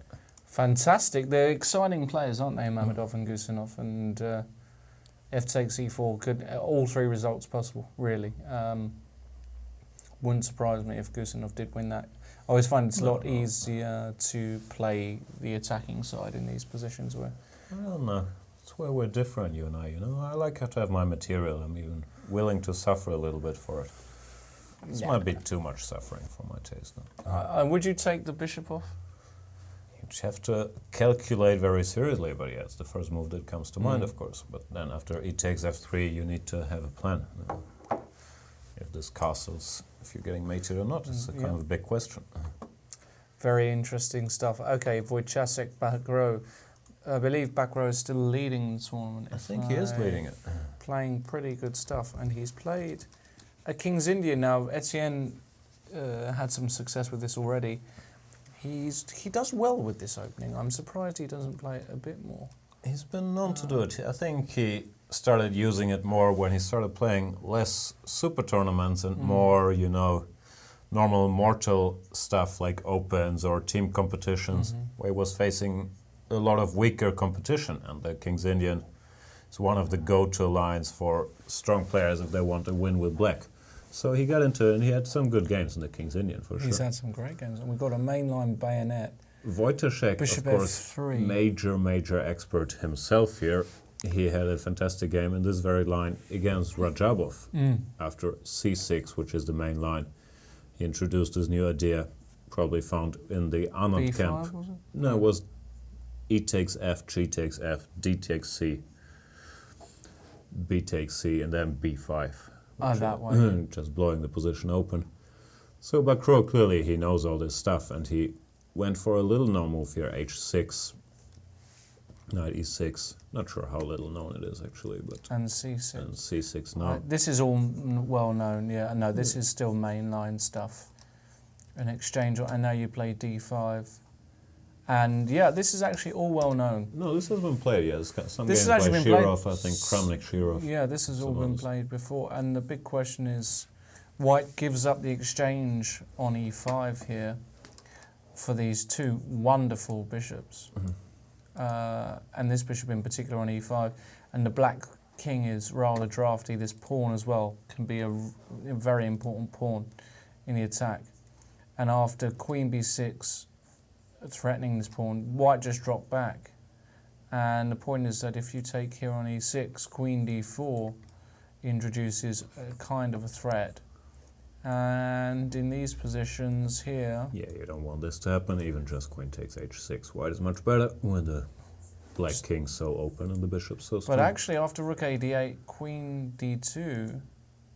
Well, it's quite important to go rook a d8 first, so white has to lose a tempo to get his queen to d4 at the very least. This is what happens in the game. Queen takes e6, now he goes queen d4.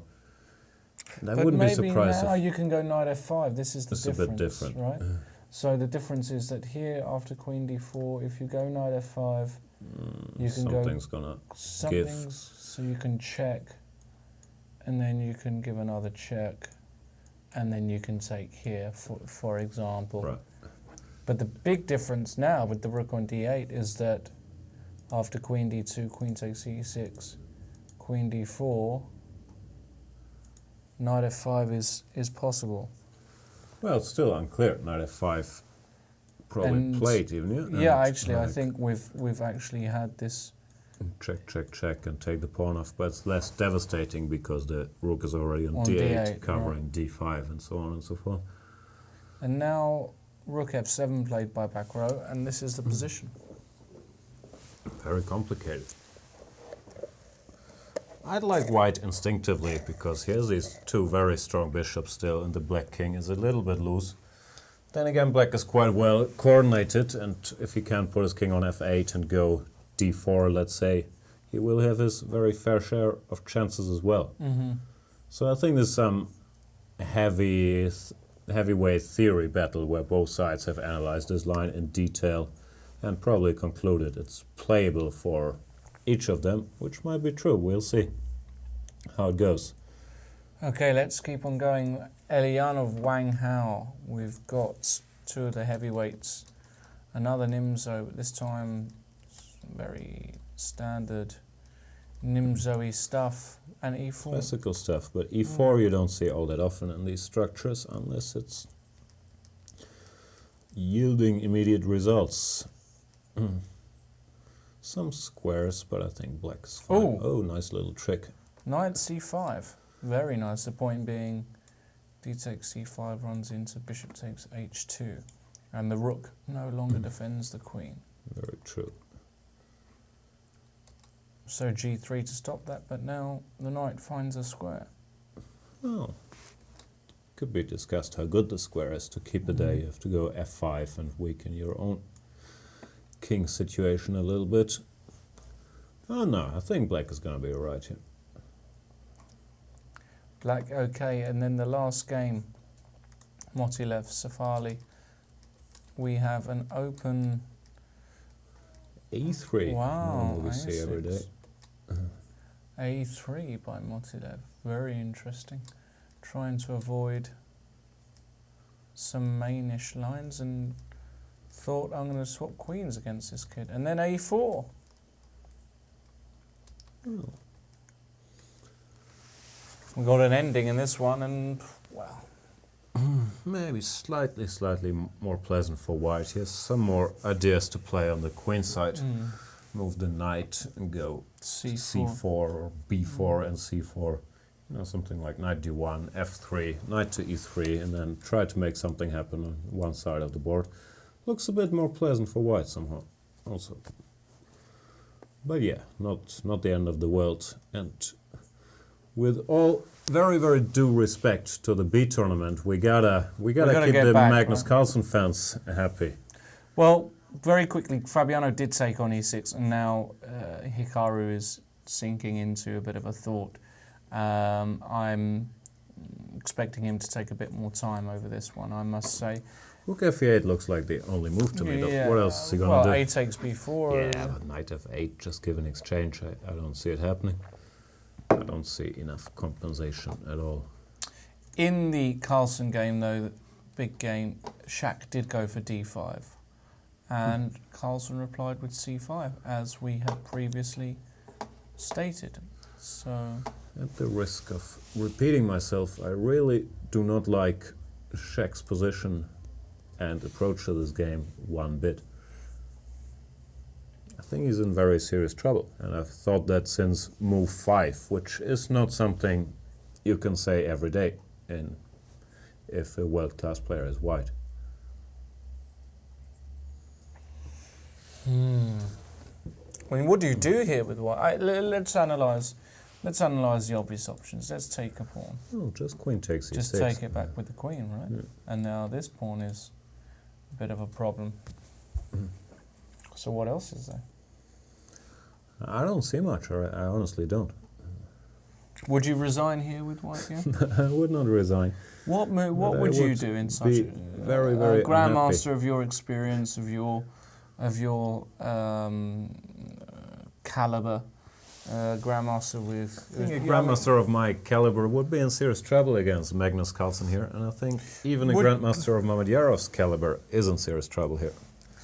What would be the first sign? I mean, what would you do to try when you're in a situation where you realise things have gone wrong? How do you start going about fixing them or trying to make the best of the situation? I don't think there's a rule of thumb for it, because you can be worse, or things can go wrong in different ways, right? You could just have to face a horrible initiative, and then you kind of have to sit there and calculate and try to survive it. Or you can be positionally worse, then you often try to create complications to compensate for it. Or you can be a pawn down with no apparent compensation, like here. Then you probably try to mix it up and find some tricks, but I don't really see any tricks, like a5, bishop h3, d takes e6. There's some ideas to play with, but nothing too convincing. What about this crazy a5 move? Bishop takes a5, then d takes e6. Is there anything? And if f takes e6, maybe e5, we might try to overload, or at least expose black's weaknesses on the king side a little bit. Let's keep being crazy. Bishop takes h6.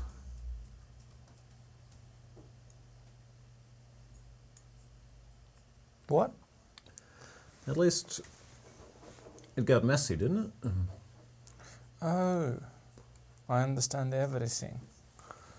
Oh, I see. This is getting into Mamedyarov territory as well. Right. So a5. Maybe black doesn't have to take for a start. Yeah, for a He start, you could just move the queen, right? To Not here. sure where. Here, no? Yeah, okay, let's go there. Not the same idea. D takes E, F takes E, and E5. What's the difference? Well, now I can say. You can do this. That's unfair. And then I'm just going to take yeah, here, no, and E5. then. This is hopeless. Oh my goodness! Christmas has come early. Christmas has come early. It's only April, and it's come very early. It's gonna be a That's while my till present. next Christmas. Yeah. Germany, we're big Christmas Are aficionados. you? Like in October, it's gonna be all Christmas. Yeah, already. same in England. You start buying stuff already. Do you celebrate it on the 25th? On the 24th. Ah, you're on the 24th. I mean, 25th is a holiday as well, but you know, kids Christmas get their Day gifts is on the 24th. 24th. Yeah, it's 25th where I am. Funny, it's different days all over the world. The guy died on the same day, I assume. You know, he Which didn't. day did he? No, let's Alright, not let's get not into go our lack of religious knowledge. Well, it was Easter, wasn't it? But Exactly. anyway, yeah. Wasn't he born on Christmas? I think Yeah, that's yeah. that's more of a narrative there. Yeah, was- why are we talking about when he died? You started it. But he was born on. Well, he wasn't born on multiple days, right? Anyway, all of you. I think we're telling ourselves he was born on the 24th, but there's some theories he was born in the summer. Yeah, I Anyway. heard that. But anyway, I'm not a big. Anyway, yeah. Let's check the angry tweets in 1 minute. Okay. Queen A4 played in Rajabov-Carlsen. Okay, but Well, it's the principal move, attacking Yeah. the e4 pawn and preparing rook a d1. question is, what is black gonna do Oh, I about it? understand everything. Again, I think you do play g5 here. you can do that. And then if rook d1, you go queen b5 and you get Correct. some boring-ish ending. Well, if you go Does the with this, story end there? if you go with this rook, go with I'm this going to rook. go here. I'll take, You're going to take. go bishop g3. Yeah, and now I'm just going to ignore everything. Okay. Enjoy.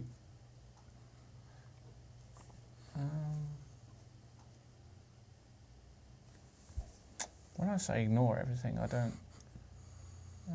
don't want to ignore everything. Just, you want me to go rook takes e4 and then play f5. I think I think we got your idea. It might not be that easy, you know? I was going to go bishop b6, a3, Right. and now what?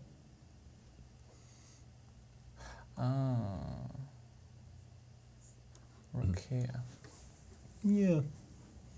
The point is, for all of you who've just joined us, rook takes e4, f5 is a problem Beautiful. due to the pin, and f4 is coming. So Probably those guys would spot that. I'm not sure if white has serious claims to be better here, but in the line we just had, let's say this.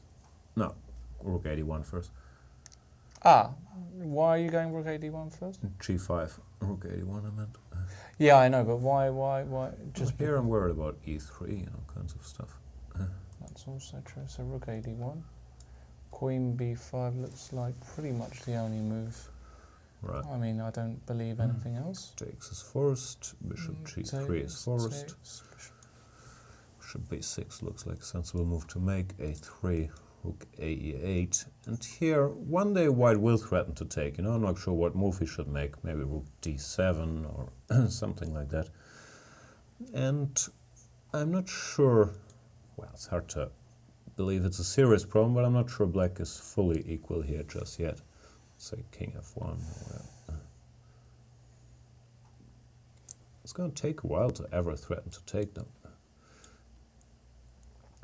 Well, king f1, then if you go rook d7, I could take. Let's play the sneaky h3, intending to take. But now you're in time. I mistimed my... Actually, I shouldn't go king advances. g7. I should go king h7, because Well, then you that haven't got e makes takes f6 check. I could have taken it Yeah. instantly. Yeah, fair So I'll enough. go king h7. Accurate. King g6. Okay, I'll be accurate as well, because here f5, I think. And black is fine. Rook e4, f5, rook somewhere, Yeah. f4, the king f5. Let's start with bishop h2, very subtle. Now if you go king f5, I got g4 check. Yeah. If you don't, I might take your pawn one day. So maybe I Yeah, have to. this is the structure I was shooting for. It's probably also nothing, but at least white has a nominal advantage, you know? But yeah, it's gonna be a draw. Let's not kid ourselves. It's going to be a draw. Yeah. I believe, yeah. So, it's going to be a draw, ladies and gentlemen. Maybe. Knight c5 played, rook f8, knight c5. So they are following your words of wisdom, Jan. They're very strong players. They're very strong players, and I do not like Hikaru's One chances. key trick, which I'm not sure we pointed out, is rook takes, queen takes. Well, we pointed out d2 runs into bishop a2 check. And after queen d6, white has the nice move bishop takes d3. And if bishop takes, probably just rook d1, but also he has the option knight takes d3, and if takes, queen e6 check, king h8 or whatever, and queen takes That's c6. game over with b takes a5. And white is winning. So after knight takes d3, you don't They need another move. gewinnt. Yeah, but this looks very, very bad for black. He always suffers from having this bad king. Yeah, I'm not a fan of. I mean, you spend 50 minutes, you play a5, but I'm not a fan. No, and like we said, very often if you spend that amount of time, it means something's gone wrong, and you're choosing between evils, right? Which in this case was probably, do I go rook fe8 instead of a5 and run into this guy's home preparation, which also looks quite scary, or the position looks quite scary.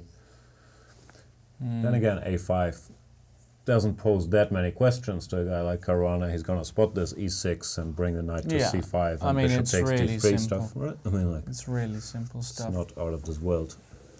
In the meantime, Mamedyarov is still thinking, Looking for a trick. looking for a trick, looking for something, looking for a bit, and he's played a5. Right. I think it's a good practical try, a5 at least, because after bishop takes a5, Well, things get a bit... this line we saw, at least it gets very messy. And Yeah. for 1 minute, black is uncoordinated. He can't go queen takes Right. e6 here because of rook takes a5. So he has to go for this. Now e5. And it is a mess. Black could very well still be better here. Even a move like bishop f3, knight takes e5, bishop a8, let's say rook a8. I'm not sure what's going on, but I wouldn't be surprised if black with his 3 pawns for the exchange would be in pretty decent shape here as well. Then again, it's everybody's game all of a sudden, knight e4, and who knows what's going to happen, right? So, in e5, knight d5, there was this cute little trick. If takes queen g6, white has a minimum a draw, might even have more than that. Probably has winning. more than that. It looks like checkmate, actually. Knight g5, right? No, queen g6 first. Check first, and then knight g5. This is winning, but clearly Magnus Carlsen is not going to allow that to happen. Just goes to show after a5, probably black should not take, but find a square for his queen. We looked at queen a7, which we liked. Queen d6 also comes to mind a bit. Just staying in contact with this e6 pawn, stopping e5. I'm not a fan of F4, queen d6. e5, I still very much like black's chances. You could argue white's situation has improved a bit here. You have this passer, there's There's no also immediate knight counterplay. h6, knight h4, knight f5. No, I don't like queen d6. No, queen d6 feels counterintuitive to me. I know you're protecting e6, but you're putting the queen on a precarious square. I still like black's chances even here, that's what I'm saying. Let's say something like this. But yeah, I agree, white's situation has improved. But I still like black. You go pawn up, queen f8, knight to d6 is my idea. I'm going to not... No. I No? refuse. You refuse? Yeah, I'm going to play d6. I think I'm going to play d6. All right, I'm gonna show very deep chess understanding now. Knight b8, it's my favorite move in every position I can. And this knight b8, knight c6 maneuver is very close to my heart. I think it's... Yeah, I mean... It's where your hacker instincts are like Yeah, in I full can swing, go, right? yeah. Bishop h6, queen e2, queen g4, it's gotta be a checkmate. No, knight c6. Knight c6? Nah. Not. What are you talking about? Got to be careful. I'm going d7 and bishop b6. No. This is all. This Agree is all. to disagree. No. It's not going to happen. He's not going to play queen d6. He'd never play queen d6. He's going to put his queen on a7. I'm Much not sure. safe. Yeah. Quite far away from the action. It can all, queens. The great thing about queens is that they can move more than one square at a time. Okay. They're like bishops and rooks. So to show combined. me the many squares the queen could go to from a7. It's got a beautiful square. Can one move square at a time, right? But even here, what do you do? Because No, I agree. It can very well be a good move. It depends on this line. D takes E, F takes E, and E5. Yeah, when but- it seems like black as bishop takes F3. that's game over. Yeah, this does not work. I agree. So if that doesn't work, you know, I'm going rook here very quickly, Yeah. and queen A8. I've also got my little queen a8 I move. do agree. You agree with me? Not necessarily with you. I do agree with black's position, like I have for a long time. What about queen d6 then? Haven't we just got a very, very good position here? Well, we can grab a pawn, and Hikaru is going to have to fight for a draw. Bishop takes d3, takes either queen takes, probably knight takes. I'm not sure which one. Knight takes d3, so 3 versus 3. It's a pawn, an extra pawn on the... Well, the question is what happens after a takes b, right? Yeah, and now you've got this sneaky Ooh. deaky move. Let's say rook b8.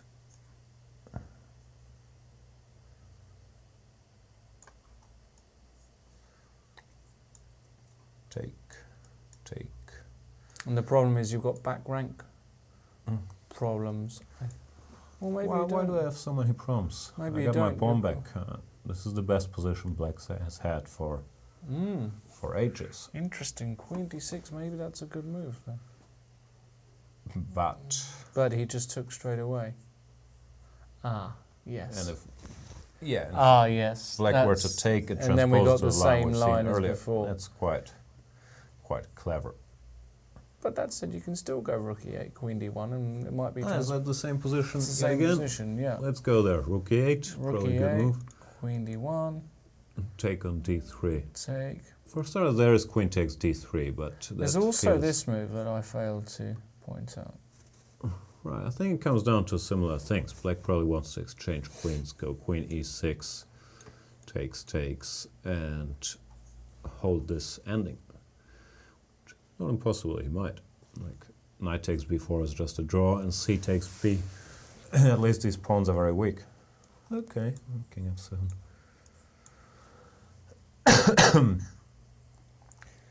And the question is that endgame without knights a complete draw? You are the Without knights, I think I'm the world's leading authority. you are the on world's rook leading ending. authority on rook endings. So what is going on here? I think without knights, Black has very good drawing chances because his queenside pawns, the white queenside pawns, are very weak. Let's say knight takes b4, knight takes, c takes, and king e6.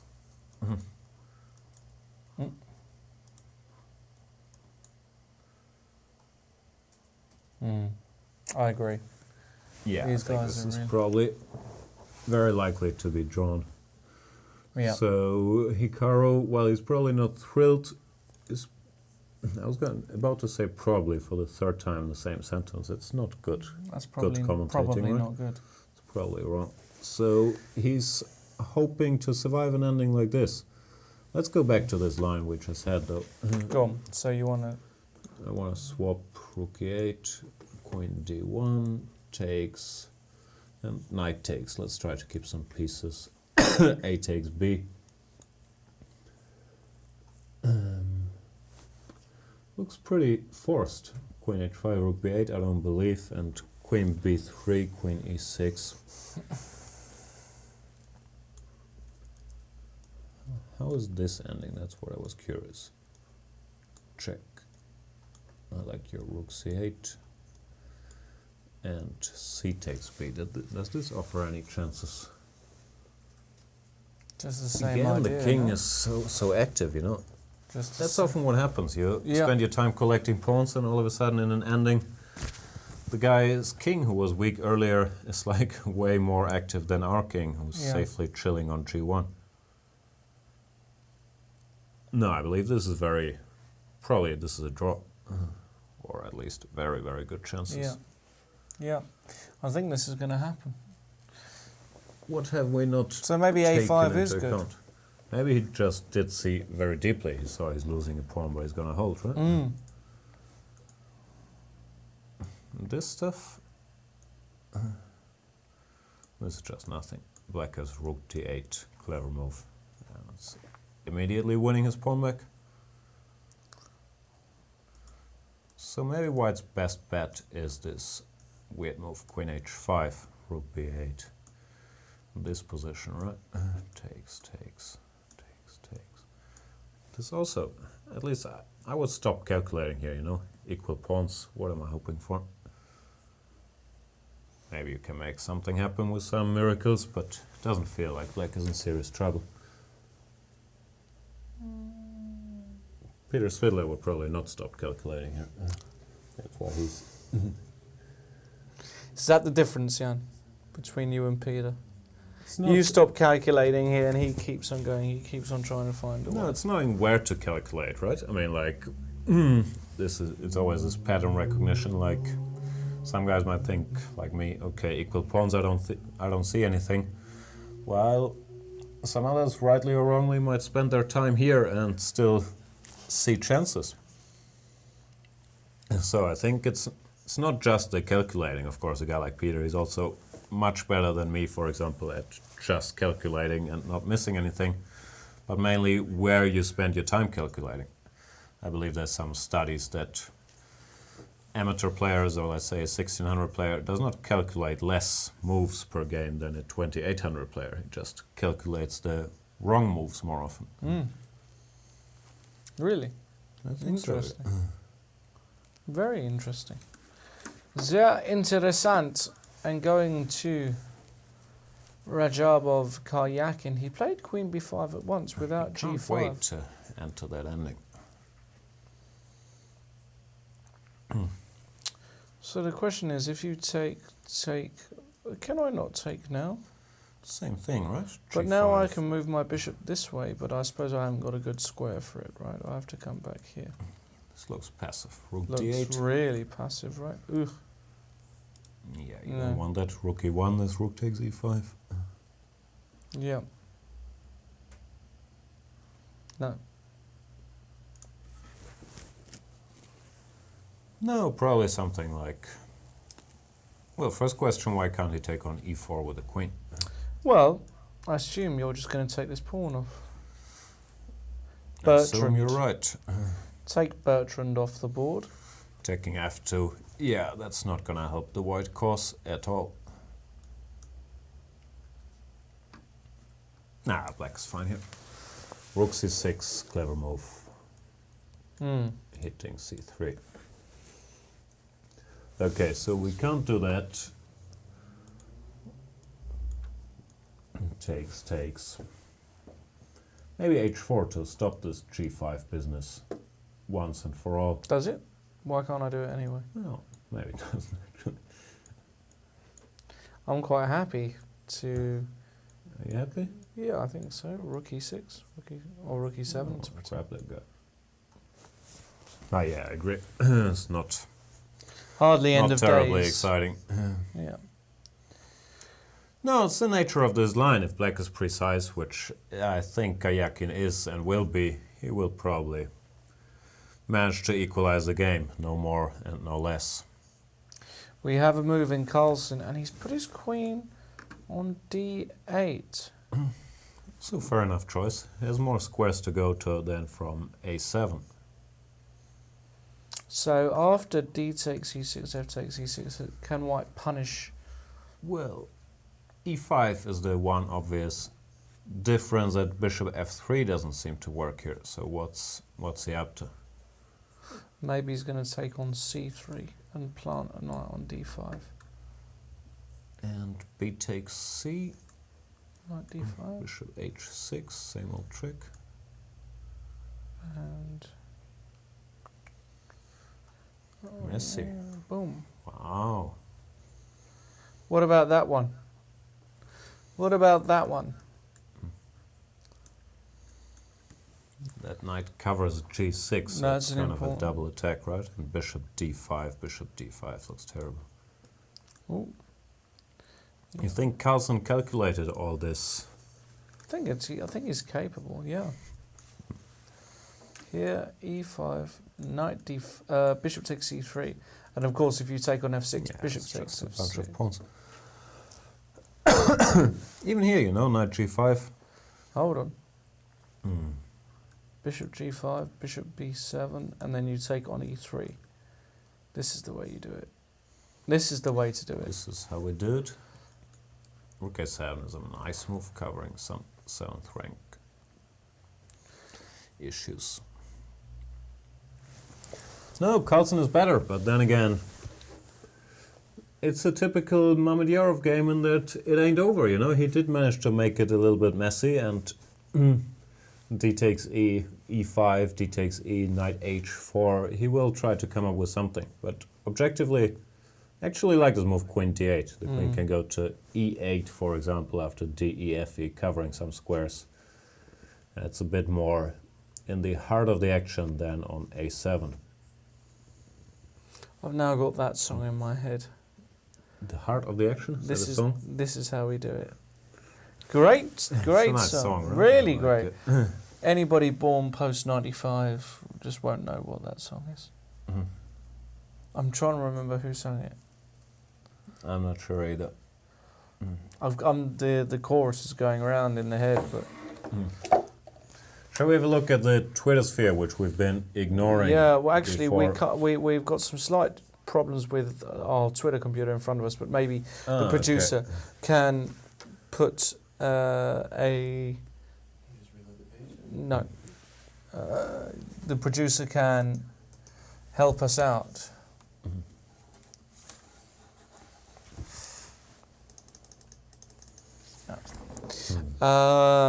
Put a good tweet up for us there, please, Herr Macaulay.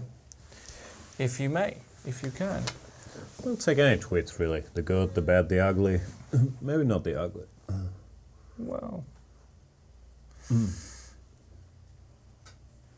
Hey, Lawrence, you are provoking Anne by comparing with Svidler.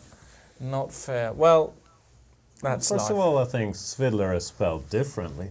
And secondly, have you been provoking me? I didn't even notice. It was so subtle. I subtly provoke you. That's what I do best. Beautiful. Keep your tweets coming, ladies and gentlemen. We do like to hear from you. In the meantime, we have had a move in, and this one... It's not what we expected, right? We Not what we expected expected. bishop takes might be d3. Might be okay. So what's going on here? So let me whip a piece off, and I'm threatening your rook. So you have to very take good. back. Probably have to take with a pawn, right? You could Because also queen take takes... Yeah, or you could Wow, exchange. queen takes might run into and trouble. queen d5 check, this looks dangerous. Yeah, queen d5 and rook a6. That looks very dangerous. Yeah, this doesn't work at all. Yeah. So So- instead you have to either take on d1 or on g6 immediately. Let's see what happens after the mass. Well, now you've got a wrecked structure here, But you're not a pawn down. but you're not a pawn down, and the question is, you know, something like this. Can white realistically push here? I think it depends on the next 2-3 moves if black manages to coordinate or not, doesn't it? Like rook to e7.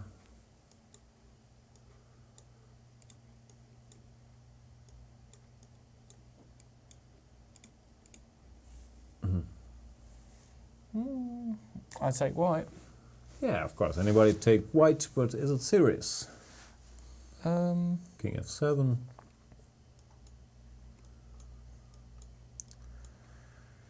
and yeah, I kind of want to start. It's a bit unpleasant because this g6 pawn will be Yeah. weak for good. Like whenever I go king d6, you have rook g5. Still, not the end of Not the the world, end but of the clearly world. white gets Yeah. to have more Yeah. fun than black. There's Playing no for two discussion results. about that. Yeah. So bishop takes g6. Of course, you don't have to take the queens off, but that means I take the queens off on my terms and can harass. All these endings are very similar. Black has good drawing chances, but white gets to have a bit more fun and can certainly continue playing with all these slightly weak pawns here. Whatever, b takes c, b takes c, d5, something like that. Black should probably hold. But if white were to exchange the queenside pawns, like win one of them and get rid of all of them, I think black would suffer tremendously with his 2 against 3 and the doubled pawns, square g5 eternally available for the white knight. So this could be trouble. Very quickly, Rajabov-Carlsen, we've had a move. Actually, he did play h4, and he went e3 straight away. Which also looks Which looks like a good enough. good doesn't it? enough, yeah. I mean, this looks like nothing for white. Bishop takes e3, rook takes e5, bishop a7, you have to take it off. I take you off here, you probably give a check to drive the king away further, play a3. But, you know, the only problem is this rook on a7.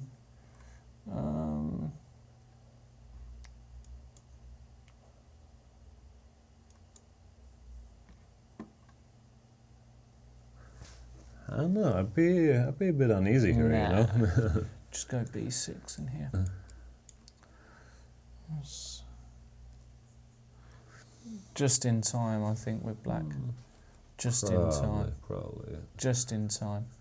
Actually, this is on the board, so there is no really other move apart from bishop takes No, a7. that's what's going to happen. Just for completeness' sake, after e3, why not f takes e3? Just because it's ugly? Well, yeah. I mean, it's ugly and it's just not right. I think there's some forcing lines. Even rook d8, Yeah. you gotta stop rook d2, so takes, and g5 G5 probably liquidates everything. Takes rook e5, bishop f4, or bishop Yeah. e3. With another draw. This is very drawish. Unfortunately for white, he can't play rook d7 at once because of rook e2. Well, I mean, you can play Well, rook you can d7. do whatever you like, but it's gonna end in a draw. You can probably even give a check. Yeah, Yeah. it's just a draw. And it's going to be a draw. Yep, that's. So we expect this to be a draw, but That if I will was be a draw. Rajabov, I'd still continue the game a bit, you know? Yeah. And go rook e7 and like try to gain some space. Maybe you want to go rook e7 straight off. Same idea. You go b6, and if Maybe what you want to do is go rook e8 check, followed by rook e7. that's what I just did, but it doesn't make a difference. Because Cannot after, make a you have difference. to you have to play a3. Your pawn's hanging first, Right, okay, we'll do it. and now I'll go here. This is the key move, activating the king. Yeah, it should be a draw, of course, but still.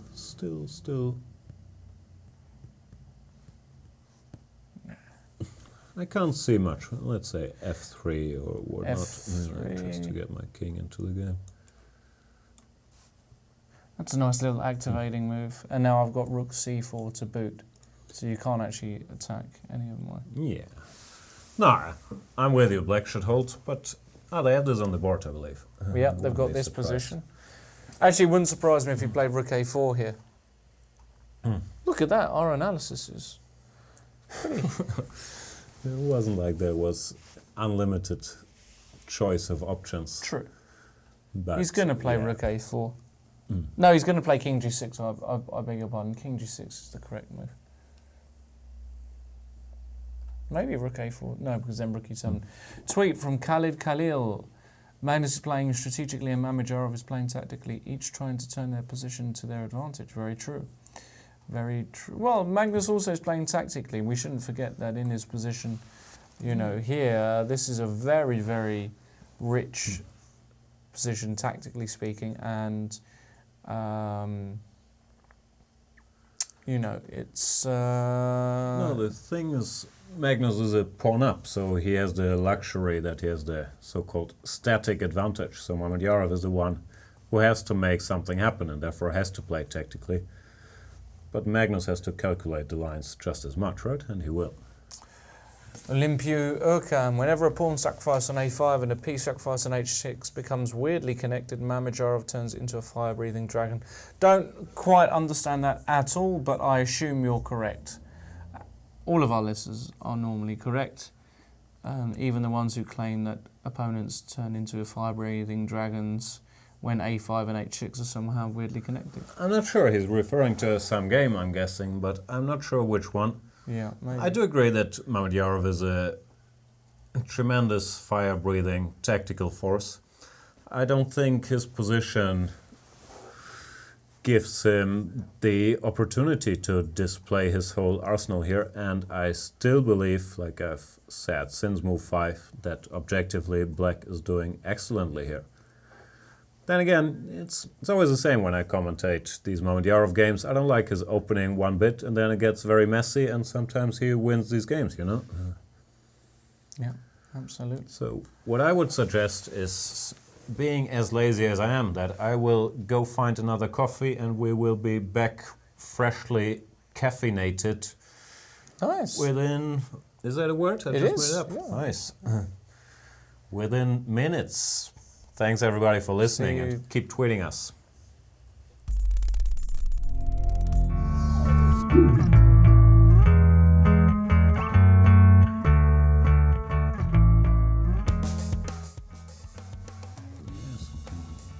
Hello. That was slightly unexpected. Well, We were still chatting. we were chatting about the games. Hello everybody, welcome back. This is Chess24. You are live. We are live. We are all alive and kicking. This is round 6 of the Gashimov Memorial. He's Jan Gustafsson, I'm Lawrence Trent, and we still have 3 games going on in the A group. Jan, looks like 2 of them are petering out very quickly. Rajabov, Karyakin, very similar endgame we've already seen here. I'm not so sure about this c5 move. I must say I'm going to be critical there. I thought after a3 just going king g6 and if rook e7 b6, allowing the king to scooch across, and meaning that if the rook has to come back, it frees up this rook at least temporarily. Then maybe you could go c. Oh, then maybe you could go. So I don't know. Let me put a sample position up. Maybe now, well, rook a. You might be able to go rook a4 in this particular position, but the rook comes all the way back. Maybe now you can go c5, and the rook can join the party. Yeah, I have to agree. This is a dead draw, and in the game, after c5 there could be moves like rook e7, king g6, rook c7, and black still has some problems to solve, right? Yeah, I'm not sure whether he's going to go b4 or c4 here. Well, but after c4 he really is very passive. Like, yeah. then I will have all the time in the world to activate my own king, and your king can never move over. Maybe you have to go b4. Let's say b4, I take twice, I in time to liquidate this. But this ending, this has been lost. It might be a theoretical draw after rook takes b7. But it's been... But this has been won plenty in practice. This is not something you want. I mean, we've praised Karyakin many times on this show and in other places for his endgame tenacity, and it could very well be that to him such an ending is just a draw, but it's still confusing. He would go here Very voluntarily. strange. I'm not a fan of c5. I have to think that's probably yeah, it is a bit odd, because rook c7 really, c4 you're just horribly passive, and b4 opens you up to this ending. c4, let's say, I'm not sure what I do, probably just f3 to bring my king into the game, and you can't really do anything. And this is probably lost. This you is can't probably play this. losing. So you would have to go b4, but why would he go here? It's really confusing. Very strange. Maybe he got a bit relaxed, maybe thought... Nah, I think it's quite early to relax. I mean, you have to pay attention. Yeah. Still, he might hold this, and to him this is a theoretical draw. He might not be all that worried, but he's going to have to work for his draw. And it's a b pawn, not an a pawn, which is also slightly beneficial for black, meaning that he's got more room to play with his king. Closer to He the black played king. g3, Senor Rajabov. He did? Yeah. Okay. Same Probably idea. same story. Yeah. Rook c7 will always be coming. Yeah. Black can't really do anything. Just choosing when to go b4. And Rajabov, well, time isn't really a factor in this position with white. He's just going to make the time control and probably push for a bit. And yeah, we will see this 4 against 3 rook ending. I remember we were joking the other day that it was the 2 of us again, the famous rook ending specialists, that we would get some basic rook ending and have no idea what we're talking about. So no, I'm sure those positions with the king cut off on the first should be a draw, right? But well, the king is not all that cut off. I think they are a draw, this setup with h5, g6, and g6, yeah. king f6, king e6, Yeah. keeping the king central. It's supposed to be a draw, but I've seen lengthy analysis of even those positions, which I can never remember, but it's not trivial. No, absolutely not. In the meanwhile, Nakamura also a pawn down, but quite active. Knight e7, I like this move, bring the knight to d5 to tie down the white forces. I think this is actually Yeah, this is drawish, closer to a draw, I because the think. pieces are so active. You go knight d5, c6, h5 probably, and then nothing. White can't move any of his pieces. No, it's going to be very hard for white to, move out of this bind. They're both tied down to the defense of the b4 pawn. So it looks like Nakamura, well, he probably had to pass some anxious moments and might still have some, but it looks like he's going to hold it together. Maybe this a5 move, which we weren't praising, was a decent practical Yeah. decision. I mean, like, okay, he's going to be worse.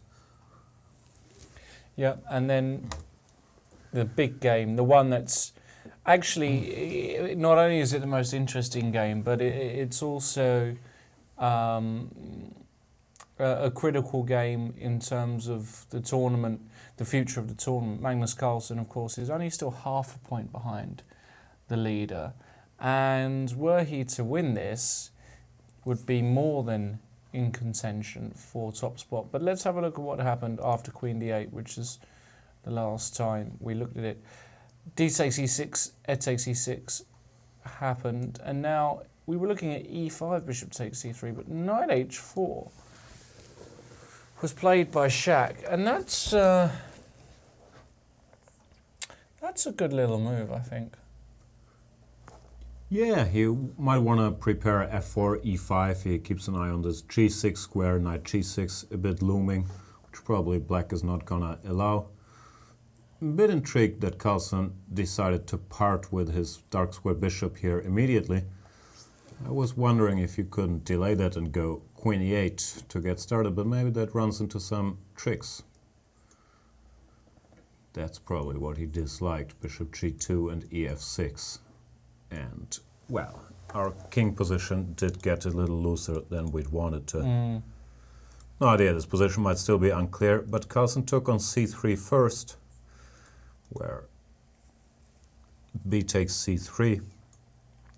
Always breaks my heart a little bit to see a bishop lose his life for a measly knight, but in this position the bishop on b4 clearly didn't have that much influence on the game, did it?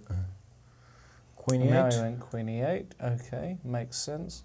And now, of course, f4. Now if white were to go e5, the difference is black can go knight d5, right? Right, Instead of exactly. f4. So here... But is white in any hurry to go e5? Because that does give up a lot of... Well, if I was black, I'd give serious thought to going e5 Yeah. myself here. e5, white would probably go f5, and I'm trying to figure out how that position is. However, as often with Mamedyarov's games, it has to be said, once again, he managed to make it messy and make a fight out of it, right? Perhaps, well, who knows, perhaps more than. I mean, if you're not careful and allow rook d6 here, you know, rook's coming to d1. I'm not so sure that it's... Yeah, e5, I'm not sure he's going to go for it, actually. He didn't. He went rook d8. Yeah. But again, comparing to where we're coming from, now white is the two bishops. He has a pawn majority on the king side. The queen side for now, even though it's 4 against 2, there nothing too bad is going to happen to him. b4 is not on the agenda anytime soon. I don't dislike his position as much as I used to, have to say.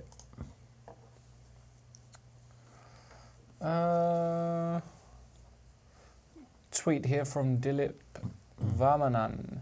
Today, Magnus is looking a bit restless again. We haven't got the live video up, so we'll take your word for it. Mamedyarov is putting a stiff fight to him. Certainly is. Question. Let's ask Mr. Yannis. Edgar Colon. Do you think Carlsen losing his invincible aura will make him vulnerable in terms of opponent's psychology, or will he recreate it, Jan Gustafsson? I think the easiest way to recreate it is winning some games. So while I think it's early, he lost 2 games in a row, but he's been so dominant for a long, long stretch, and he clearly has not forgotten how to play chess. So I don't think it would make him vulnerable long term as of yet. But sometimes even 1 or 2 defeats can really upset you psychologically, and if Carlsen is not going to be himself or as stable and steady as he used to be, opponents will pick up on it and believe more in their chances. Like a guy like Rajabov beating him with black, Mamedyarov will think, okay, this guy, he's proven to be human, why can't I? beat him in a sharp fight with white as well. So clearly you don't want to lose for many, many reasons, and your opponents gaining more confidence against you in the tournament is one of them. Still, I would not bet against Carlsen at this point that he can't regain his dominance of the chess world. Another tweet here from Rishikesh. Hi Lawrence, when is your next big tournament and when are you planning to become a GM? Well, I've been planning to become a GM for about 14... I'm planning on becoming one very soon. I recently scored a second GM norm. Missed out on my third norm last week. Should have got it with actually some ease. I was winning so many games and blew it. But my next tournament is in 2 weeks in Cuba. I'm playing at the Caruana-Nakamura Memorial. Very excited about going over there. Chances for a GM norm there are less promising because, well, it's a very difficult open, a lot of lower rated players, and you need a big score to get the norm. So I'm going there really just to experience Cuba. It's a really big, important tournament there. And the one after that, well, actually, I'm looking for another tournament in June, July. So any organisers out there, anybody who is running a closed tournament, please let me know. I'd love to play in the summer. Okay. This is an interesting question here from Ali. You just mentioned the user move mode. The user move, yes. You can see the little box in between mine and Jan's head. You can see user move mode there, which I believe allows everybody at home to be able to analyse the board themselves. Is that correct? I think the point is, while we're talking about whatever and you want to try out what's going on in the position within our broadcast system, you can move pieces at any time around and try out your own stuff, and it will automatically give you a heads up when the player's made an actual move in the game. So don't be shy to shuffle the pieces around just like we're doing here. Have a go. Question from Ali Parcel at Chess24 Live. What's your opinion about Carlsen playing a club match in Norway recently?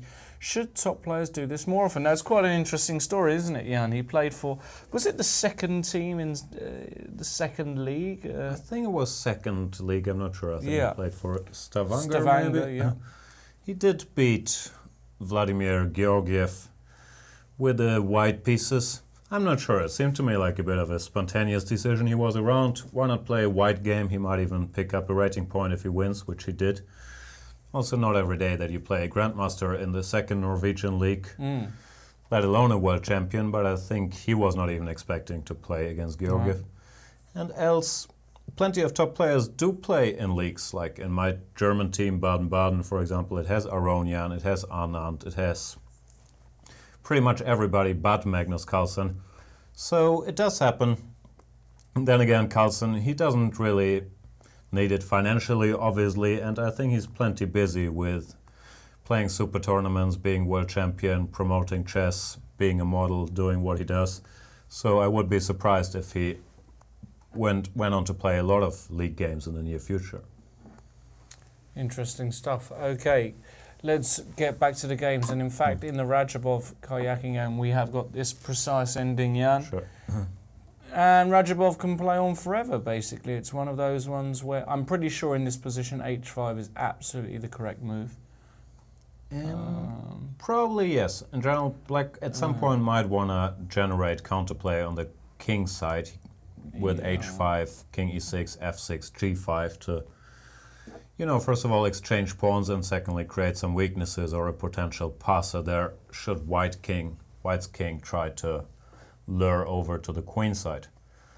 I'm not sure. You would have to look up the endgame manual of your choice. I believe a setup like h5, g6, king to e6 is considered to be a theoretical draw here.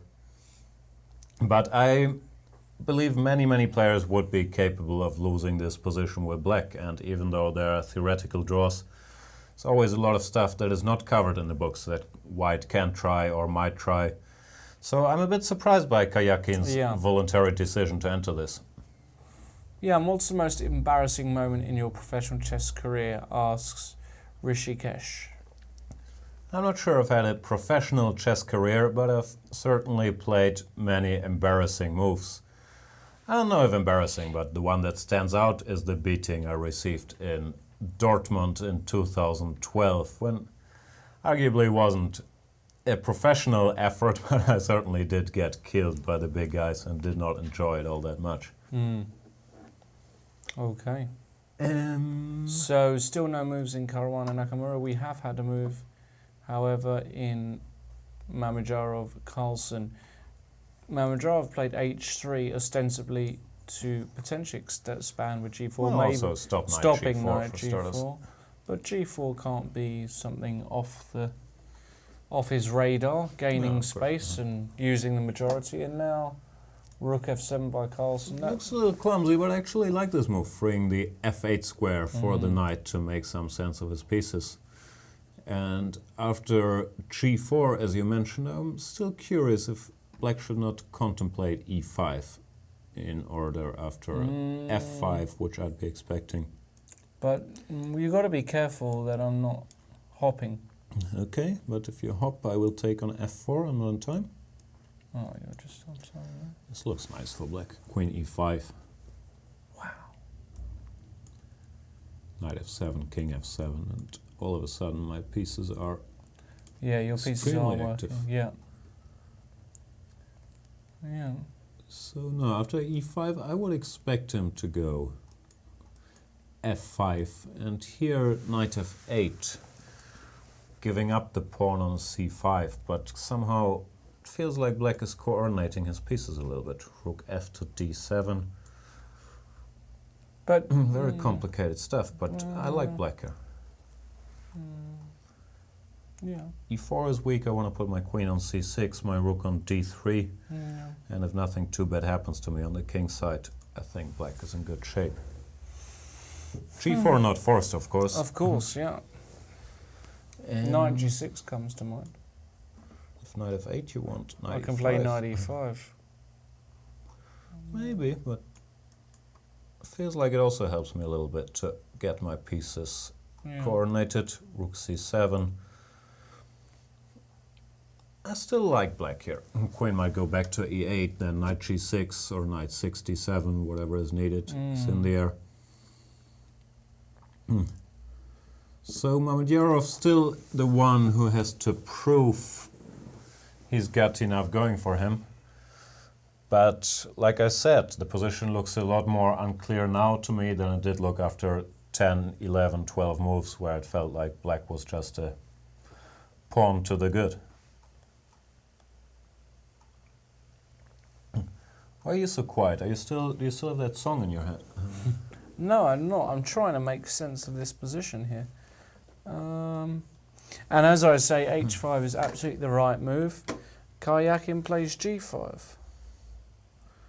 But I'm Want always to a bit exchange worried. pawns. Yeah, I understand, but I'm always worried about my, a move like, or maybe, this sort of.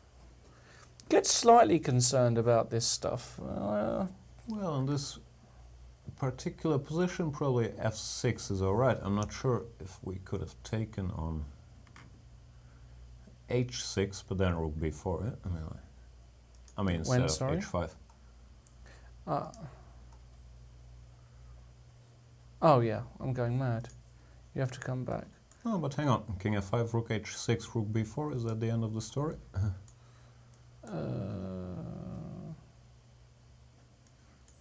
And f6, h takes g, king g6, I thought.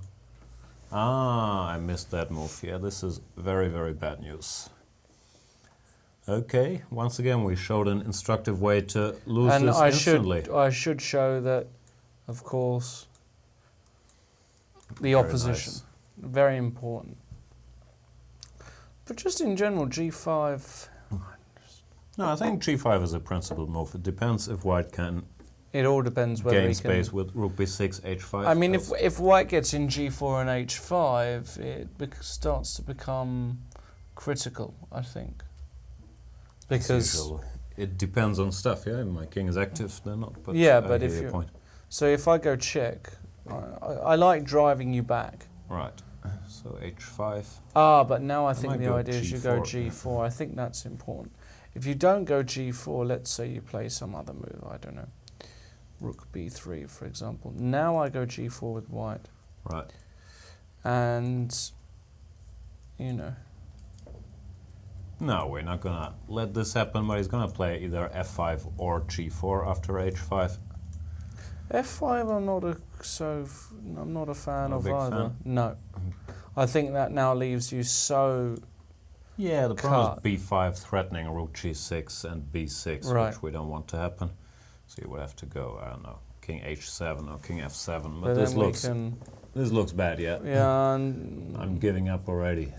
no, I think this position is gone. No, clearly with the king cut off, we can't do this. So g4 it is, not f5.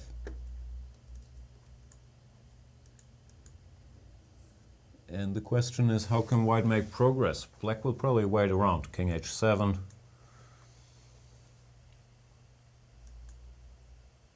I keep blundering. Now I can go here, and here I can go rook f4.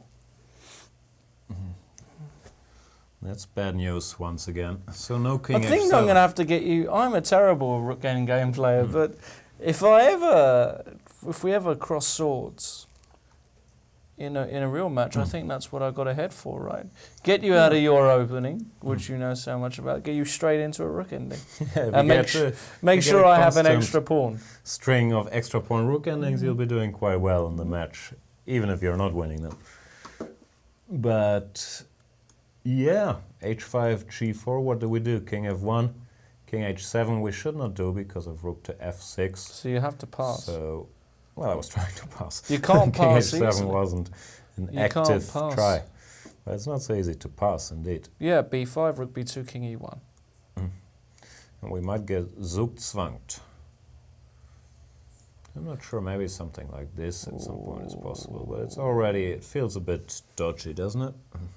Well, I mean, I can get my pawn to b7, put my king on c1, and then I come up the board, and the problem is I might come up via e4, f5? Not so easy. No, e4, f5. And then you're going Just to be for in... funsies, let's do this. Yep. Yep. King c1, rook b6, king c2, king g7, king d3, king e4. Yeah. King e5. King e5.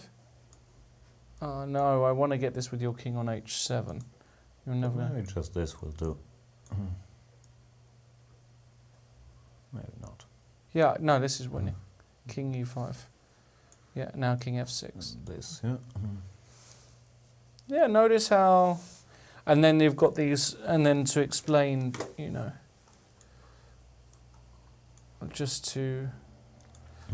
You then have this idea to exchange rooks, and this pawn configuration means that, you know, We're in White. trouble. white wins the house.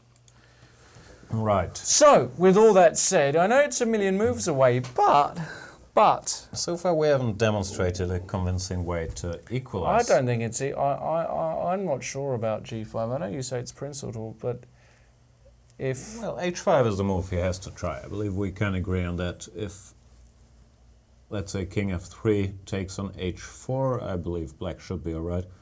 But I'm also not 100% sure about g5. I'm not. And, you know, Karyakin being a product of the Russian school as well, I wonder what Mr. Peter Svidler thinks of this move. Actually, let's... And he's played h5, yeah, and I'm... it's unpleasant. It's unpleasant. I'm telling you, it's very bad. Somewhere in the world, Doretsky is shaking his head about the game Rajabov-Karyakin. Felix Kramer, I wouldn't disagree. I think he could have played just before b6, king f6, king e6, held onto his pawn No, plates. c5 was an There's a terrible move. amazing move. I'm not sure if this Yeah, g5 is a mistake, but certainly it's a non-standard position now. While if he had gone h5 instead, he would be more within the realms of people know how to make a draw. Well, here, yeah, I agree. I think he has to go g4 to stop white from going g4. And then he has to be extremely careful about the plan we outlined with rook to b8, pawn to b7, and king moving over to feast on the black pawns. In the meantime, Shamkir Mamedyarov has gone rook to d6. His point probably being that after knight to f8, he just wants to take on c5. right? Not worried about anything. And rook d6, bishop d6, queen c6 now is not very effective because of e5. So, well, this is not going to happen. Just to show the point, he wants his bishop active out there. So rook d6 is probably some kind of prophylaxis against the move knight to f8. And if e5 again? I'm always a fan of e5, but Carlsen so far has been avoiding it quite steadily. But I like it. f5, then knight f8, and not just ef. This doesn't work, does it? Bishop e4, queen takes. We're up a lot of material all of a sudden. Yeah. I think he will go e5 here. Could be. It I makes think a lot he of will sense. go e5. And the point is, after e5, f5, now knight f8 is a lot stronger because the bishop does not have a safe haven on d6 anymore. Let's say takes, bishop takes. This guy is a lot more loose. Let's say rook d7, I don't know, bishop somewhere, rook d3, and now black can do all the stuff he wanted to do. Queen c6, bring the knight back, attack this pawn. And this looks promising for black, apart from the fact that this guy is under attack.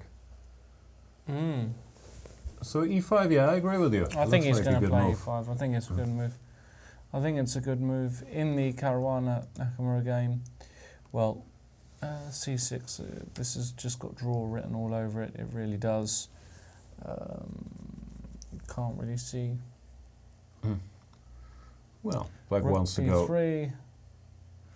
I mean, even here, rook d7, just king f7. Yeah, some care is still required, but I also don't think Nakamura is going to lose this. No. Karyakin did play g4. And yeah, rook ending experts out there, let us know. Who is the biggest rook endgame expert in the world, would you say, Jan? I have no idea. To me, it's always been like a sub-discipline of chess, because it's so different from everything else.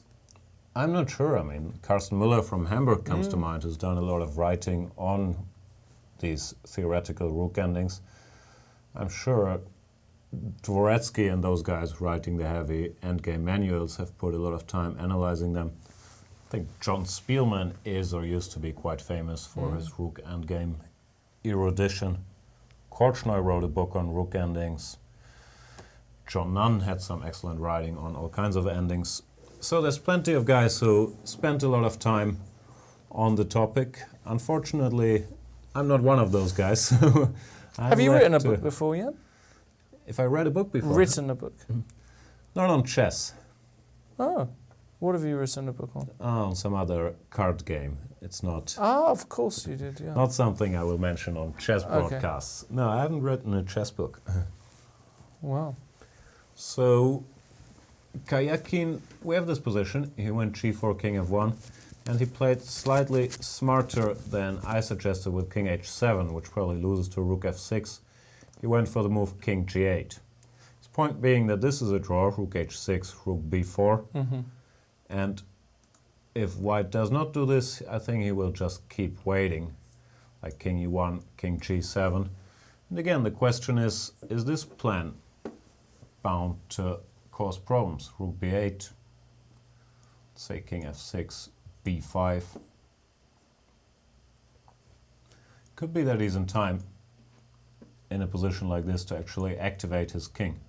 because b6, king e4. And the point is always after b7, you want your king sheltered by one of your own pawns. Here rook e8 check is a huge, huge threat. But I think black is in time to go king f3. All of a sudden it's not so clear who's better and why anymore. Rook f8 doesn't help because of rook takes b7, and black would have some very serious counterplay with rook b1, king takes f2. So maybe this is his idea. I'm not sure if the line I constructed was maybe a bit too helpful. Maybe starting with b5 and wait for a move is a bit more challenging. Actually, right? no. We've got rook b8 on the board, so Karyakin can play king f6 here. He should. And he did. And he did. But seriously, why not start with b5, not allowing this king f6 option? Because now black has to make a move. Whatever, let's say rook a2. And now we can... rook a2 is a terrible move, rook c6. Let's say king h7 or king g8. And now we can switch to this plan and black would not be in time. Right. This could still be a draw. I'm not all that sure about this. Probably is a draw, actually. But it's still surprising Rajabov allowed this king f6 option so early. Maybe slight lap. Maybe he did. Maybe he's so focused on the king staying Back. Well, it's not the line we had before. I had a worse version for white with the white king on e1, b6, king f5, b7. Here black is still not in time to go king to e4 because of rook e8 check. So maybe it doesn't change all that much. Yeah, and the maybe question it's the same. would be, can white win this? Black keeps waiting, king to f6. Now we bring the king over, let's say here.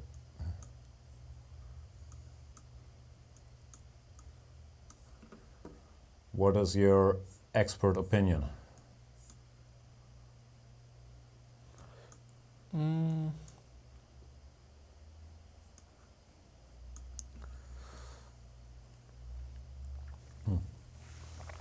Feels to me like it should be a draw, but I have been wrong plenty on rook innings.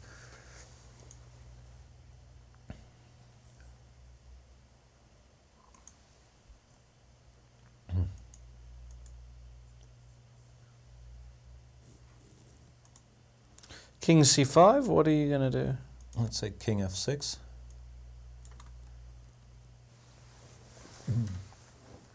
So I can't allow your king to where? That's the question. Rook b5 check, king e4, is that a problem? King c6 is a problem, sorry. Horrible. You're enjoying this, aren't you? I am a bit, yeah. I mean, I have to admit, it's. I'm thinking Rook b5 check is literally the worst move. the worst in move in the position. position. But I don't disagree. okay, let's say you go king f5. What happens if I try and sneak up round the back? So let's say I go f6 just for argument's sake. You want to go king e7. The problem is now I have a move to move my king, but it would have to go back. Anyway, I'll pass. Rook b6, whatever. Rook b2. And if king g7, I can go king g5, because then you don't have a check. So I can kind of hide behind your king. King h7, king h5. Else it's not so obvious for me how you can make progress unless I blunder my rook, which I might. That's annoying. That's an unfortunate defence. Actually, Karyakin played king g5. Just But I'm wants his not pawn. sure, yeah, but once you win it, you can never get out. You can never move your king. Yeah, so it b7, might king takes be a mixed h5. blessing. And I think this is probably completely gone. Because now I can always Here you get my king in. zugzwanged all over the place. Yeah, this is probably a bad idea. Yeah, I don't think you can do this. Because to illustrate, for all of you lovely people out there, you can now give a check. And unfortunately, the king is stuck. So I wonder if that's his idea. or whether he's just going to come back to f5. I think that's probably his idea. He Yeah. wants to tease Rajabov into going b7 so he doesn't have any other attacking options. And now the setup with f6, which, if Wow. you think about it a little bit, I think is holding the draw quite comfortably. So maybe Karjakin did know what he was doing all along. Be a sick man if he did. Sick man. In Caruana-Nakamura, Caruana's given up the b-pawn voluntarily. After knight c6, rook e3, knight d5, he went rook e6. Knight takes b4 with the idea of rook e7, setting up a threat of clinkety-clonk. I'm not sure this is really a winning attempt at all, though. No, I understand he didn't want to wait around passively, but now with equal material, I'm pretty sure Nakamura will find a way to hold his stuff together. Let's say, well, yeah, why not this and knight d5 or rook d2? Rook d2, knight e6. Am I going to run into problems? Yeah, you might not want to push your luck there, but probably Am in I there. gonna run it's into no problems problems. G6 And if I take here, that's going to lose my well, rook. yeah, don't do that. But just G6, I don't see how white can benefit. It looks like the king is a bit cut off, but wherever you go. But actually, everything's protected, right? Oh, there's one trick. Rook f7 we have to be careful about. So rook takes b2. That's also... Well, this is mate in 1, but So... what I was going to say is instead of rook c7, rook f7, isn't that trouble?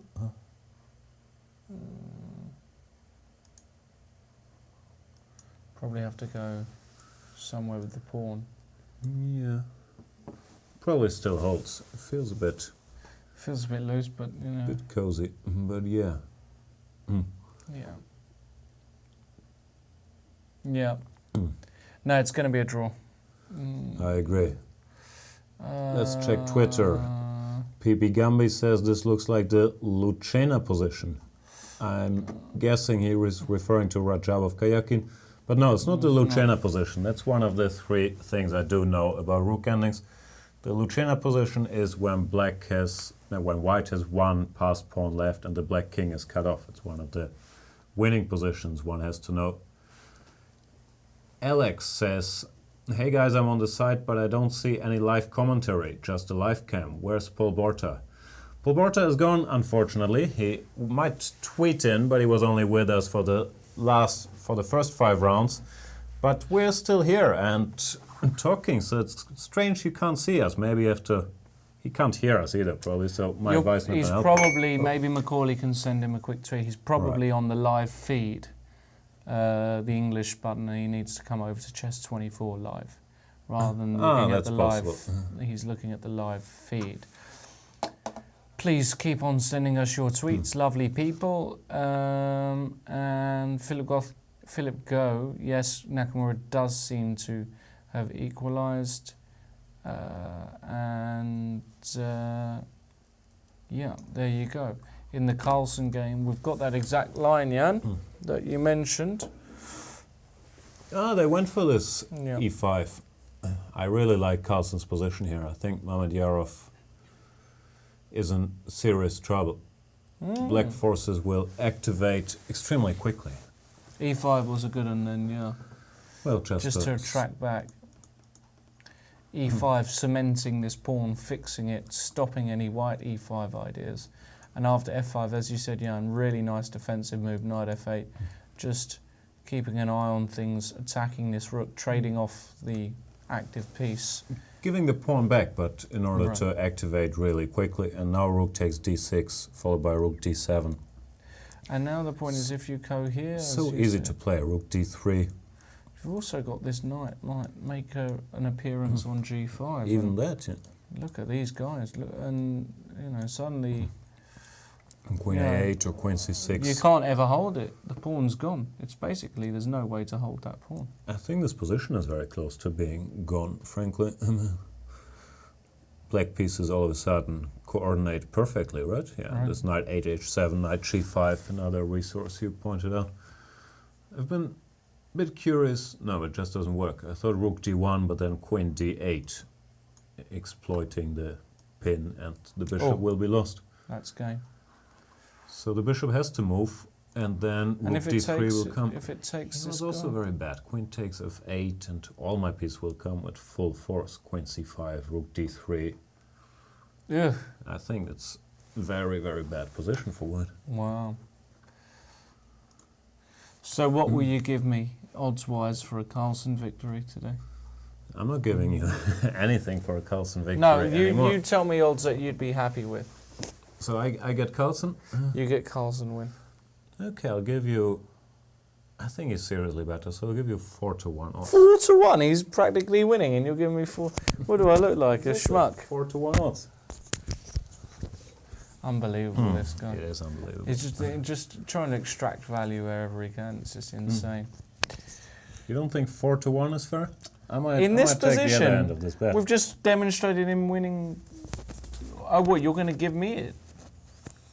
I think, once again, we're not going to be in business, which is really sad. Well, I'm clumsily fumbling with my microphone. I'll take a look now, and I will have it fixed. Question from Alex, very quickly. What are your best openings? Jan, what are your best openings, would you say? My best openings. What have you had most success in? I'm a much better white player than black player, so I've been quite successful with playing mainly 1d4 and 1 knight f3 with white. I'm decent against everything but the King's Indian, so I think my scores against the Nimzo, Queen's Indian, Slav are all very good. Well, I struggle against the King's Indian quite a bit. With black, well, the Marshall is an opening that has served me pretty well over the years. e4, e5 in general, I still enjoy playing those positions. But I really like being white much better than being black. Interesting, okay. Good. Karyakin has lost his mind, in my opinion. He's completely... He took on h5. He's taken on h5, and I mean, maybe he holds, but why do this to yourself? I mean... Well, we have to put a bit of let's thought put a bit before of- we judge. So, black can never move his king, so white has complete freedom. He will go... Well, black will move his rook along the b-file, and white will bring his king up the board. Once the king threatens to go to c6, black will start checking. But how can white win? Well, he's played f5, so He wants let's to take go it from... f5, and then whenever the king comes into proximity of this f-pawn, put his rook on b2. So if white Okay. goes king takes f5, he will have rook takes f2 check.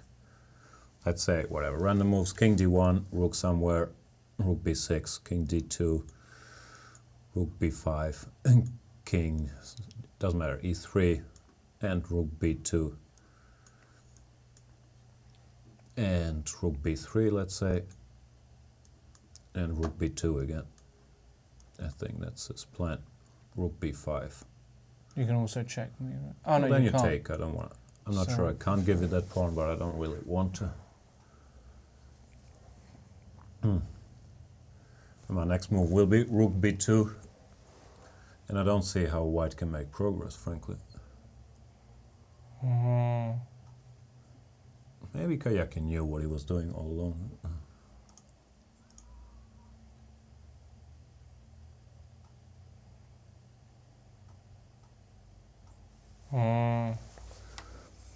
Maybe we know nothing. That's been established, and also, as pointed out many times before, Karyakin does know quite a bit about endings. We've seen him all through the candidates show amazing endgame play in this tournament, hold together this position against Carlsen. There's this famous tweet by Anish Giri saying that Wow. he has learned quite a while ago to trust Karyakin and not an engine when it comes to endings. So I think, and I'm willing to eat my words in 1 second if Rajabov comes up Why with a do winning I do plan this here. to myself? I say he's lost his mind, but then again, I haven't been looking at the position like he has, and he's probably already seen this before, this exact position. I would guess so that he has an idea, yeah. And probably we've been looking less at the position than he has. You know, he's thinking Yeah. there. He's not talking about 3 games. Ladies and gentlemen, Karyakin hasn't lost his mind. He had it all. He had it all worked out. I think. We don't really know, but we don't see a winning try. The black rook can take turns between b2 and b5, keeping an eye either on the white f-pawn or his own f-pawn, and it doesn't look like white can make a lot of progress, really. No, looks like a draw. Who knows, Karyakin, he might get frisky and go f4 and play for a win with his passed h-pawn. I'm kidding, he's never going to do doubtful. that. In the other game, Caruana-Nakamura, that is going to be repetition. I believe that is already over due to repetition. We had quite an interesting knight e6, rook e7, rook d6, knight e6, and knight d5. Looks a bit scary, but actually it's been all worked out because after rook takes g7 check, king h8, knight c7 is a Cute little move. It's a cute Only move. way to not to lose material. Right. And the point is that, of course, if black does this, then, well, white is a pawn up and he's never going to lose, and only he can play for a win. So instead, Nakamura played rook d8, still threatening the rook. Rook f7, he goes king King g8. g8, and he does the Forced same repetition. thing. Yeah. Okay. And it's this has ended in a draw. There's nothing else to be done. Of course, king f8 runs into knight e6, and it is white who is winning. Yeah. Good defensive effort by Nakamura. I believe Yeah, actually, yeah. judged rightly. He ran into some trouble in the opening and then sat down and found a way to simplify. Back to game of the day, where it's only me who is losing my mind, saying that all of these guys who are clearly far superior to me are losing their minds. One thing for sure is Magnus-Carlsen is a better player than most people, and... well, Will you say then all people? Is that can a we stretch? say that? Is that a stretch already? No, I think you can say that. Can you say that? He's the world champion. He's the #1 in the world by 70 rating points. I think he's a better What would player than all Hikaru people. say? Hikaru, I'm not even sure Hikaru would disagree. I think Hikaru's aim is to keep working and change that situation. But I don't think he would disagree that Magnus Carlsen is the best player in the world right now. Okay, well, he went rook Maybe he would, I don't know. Rook d7 was played, and as we saw this on the board, yeah, and bishop takes f8, queen takes f8, and you know, This it's looks squeaky bottom very, time. very bad It's for white. Very, very bad. squeaky bottom time. I'll tell you what, I wouldn't like to be white here. All of black's pieces suddenly work, and you've got a silly-looking knight on the side. You've got a weak pawn. The rook's coming in. The queen's coming in. In fact, rook d1 check. Rook d1 was played. Magnus threw in a check for good measure. King h2, and he's just. That's it. It's Wait a over. minute, he can cash in, can't he? He just. That's it. No, he resigned. Oh, he did resign? He resigned Bishop already. takes e4. Let's just show the line. Wow. Bishop takes e4 and Mamedyarov is thrown in the towel. And if bishop takes, then rook takes d1, queen takes d1, and just knight takes e4. And just queen f2 Threatening a is big just check on f2. Queen d8 is only one check, I believe. King h7. And black is going to win. Queen f2 is just an unstoppable threat. Even after a subtle queen b6, Just probably queen f2 anyway. is a good enough move. Because black is still a pawn up and will probably queen his queen side. That's it. Game over. And that, ladies and gentlemen, is why he is world number one. He comes back after two losses, two consecutive losses, to beat Mamedyarov with black. Mamedyarov not really looking convincing, showed glimpses of trying to fight, but Carlsen played a really good game today. We have a tweet by Barone saying 24 bishop takes d6 is probably a losing blunder for Mamedyarov. What would have your playing plan been instead? I have to say I'm not sure I have a different playing plan. Instead of bishop takes d6, because that's recapturing a rook. So I'm guessing you mean after f5, knight f8 maybe, not to go bishop takes c5. But I maybe believe rook this- ad1, but you know, this even position is still. already quite bad. Maybe Yeah. rook 81 is a tougher move. Let's say takes. I'm not sure. I like the look of You can even queen do rook d7, A8. doesn't it? Oh no, it doesn't. No, it's different now. It's different because Yeah. there's no rooks left on the Right. board whatsoever. Queen A8, Queen C8. There's many tempting options here. I'm not sure. I would still prefer black, and I'm not 100% sure about f5 actually, because that triggers this whole operation. It's not easy to suggest a better move. Maybe Mamedyarov was already in trouble. You could think about trying to keep the tension with rook to e1. I don't know. I'm not a big fan of the white cause in either case. And as I've pointed out, I believe 18 times during this show, knight f3 is a completely inexplicable move to me, which is very well known to be just bad in this position. So I can't see what Mamedyarov's point was, and also his play following it up after d takes c4 has not convinced me that this is a good opening choice. Wow. You are a pawn down. Black has smooth development. He didn't have to weaken his position like he normally does to get this extra pawn. Insane. And, well, he did do well to mix it up here with his... I like this a5 and d takes e, knight h4. It looked like he was making it a fight at the very least. But he started giving very serious odds to the world #1 and world champion, which, especially with white, why would you choose to be a pawn down after 5 moves? I don't understand. I just do not.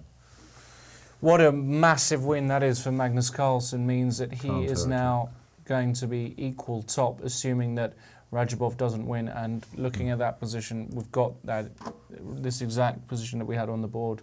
Yeah, and it looks like it's a dead draw, despite what your computer evaluations might say. The problem is that Black will, as Jan mentioned, consistently attack this f2 pawn as soon as you're ready to take the f5 pawn.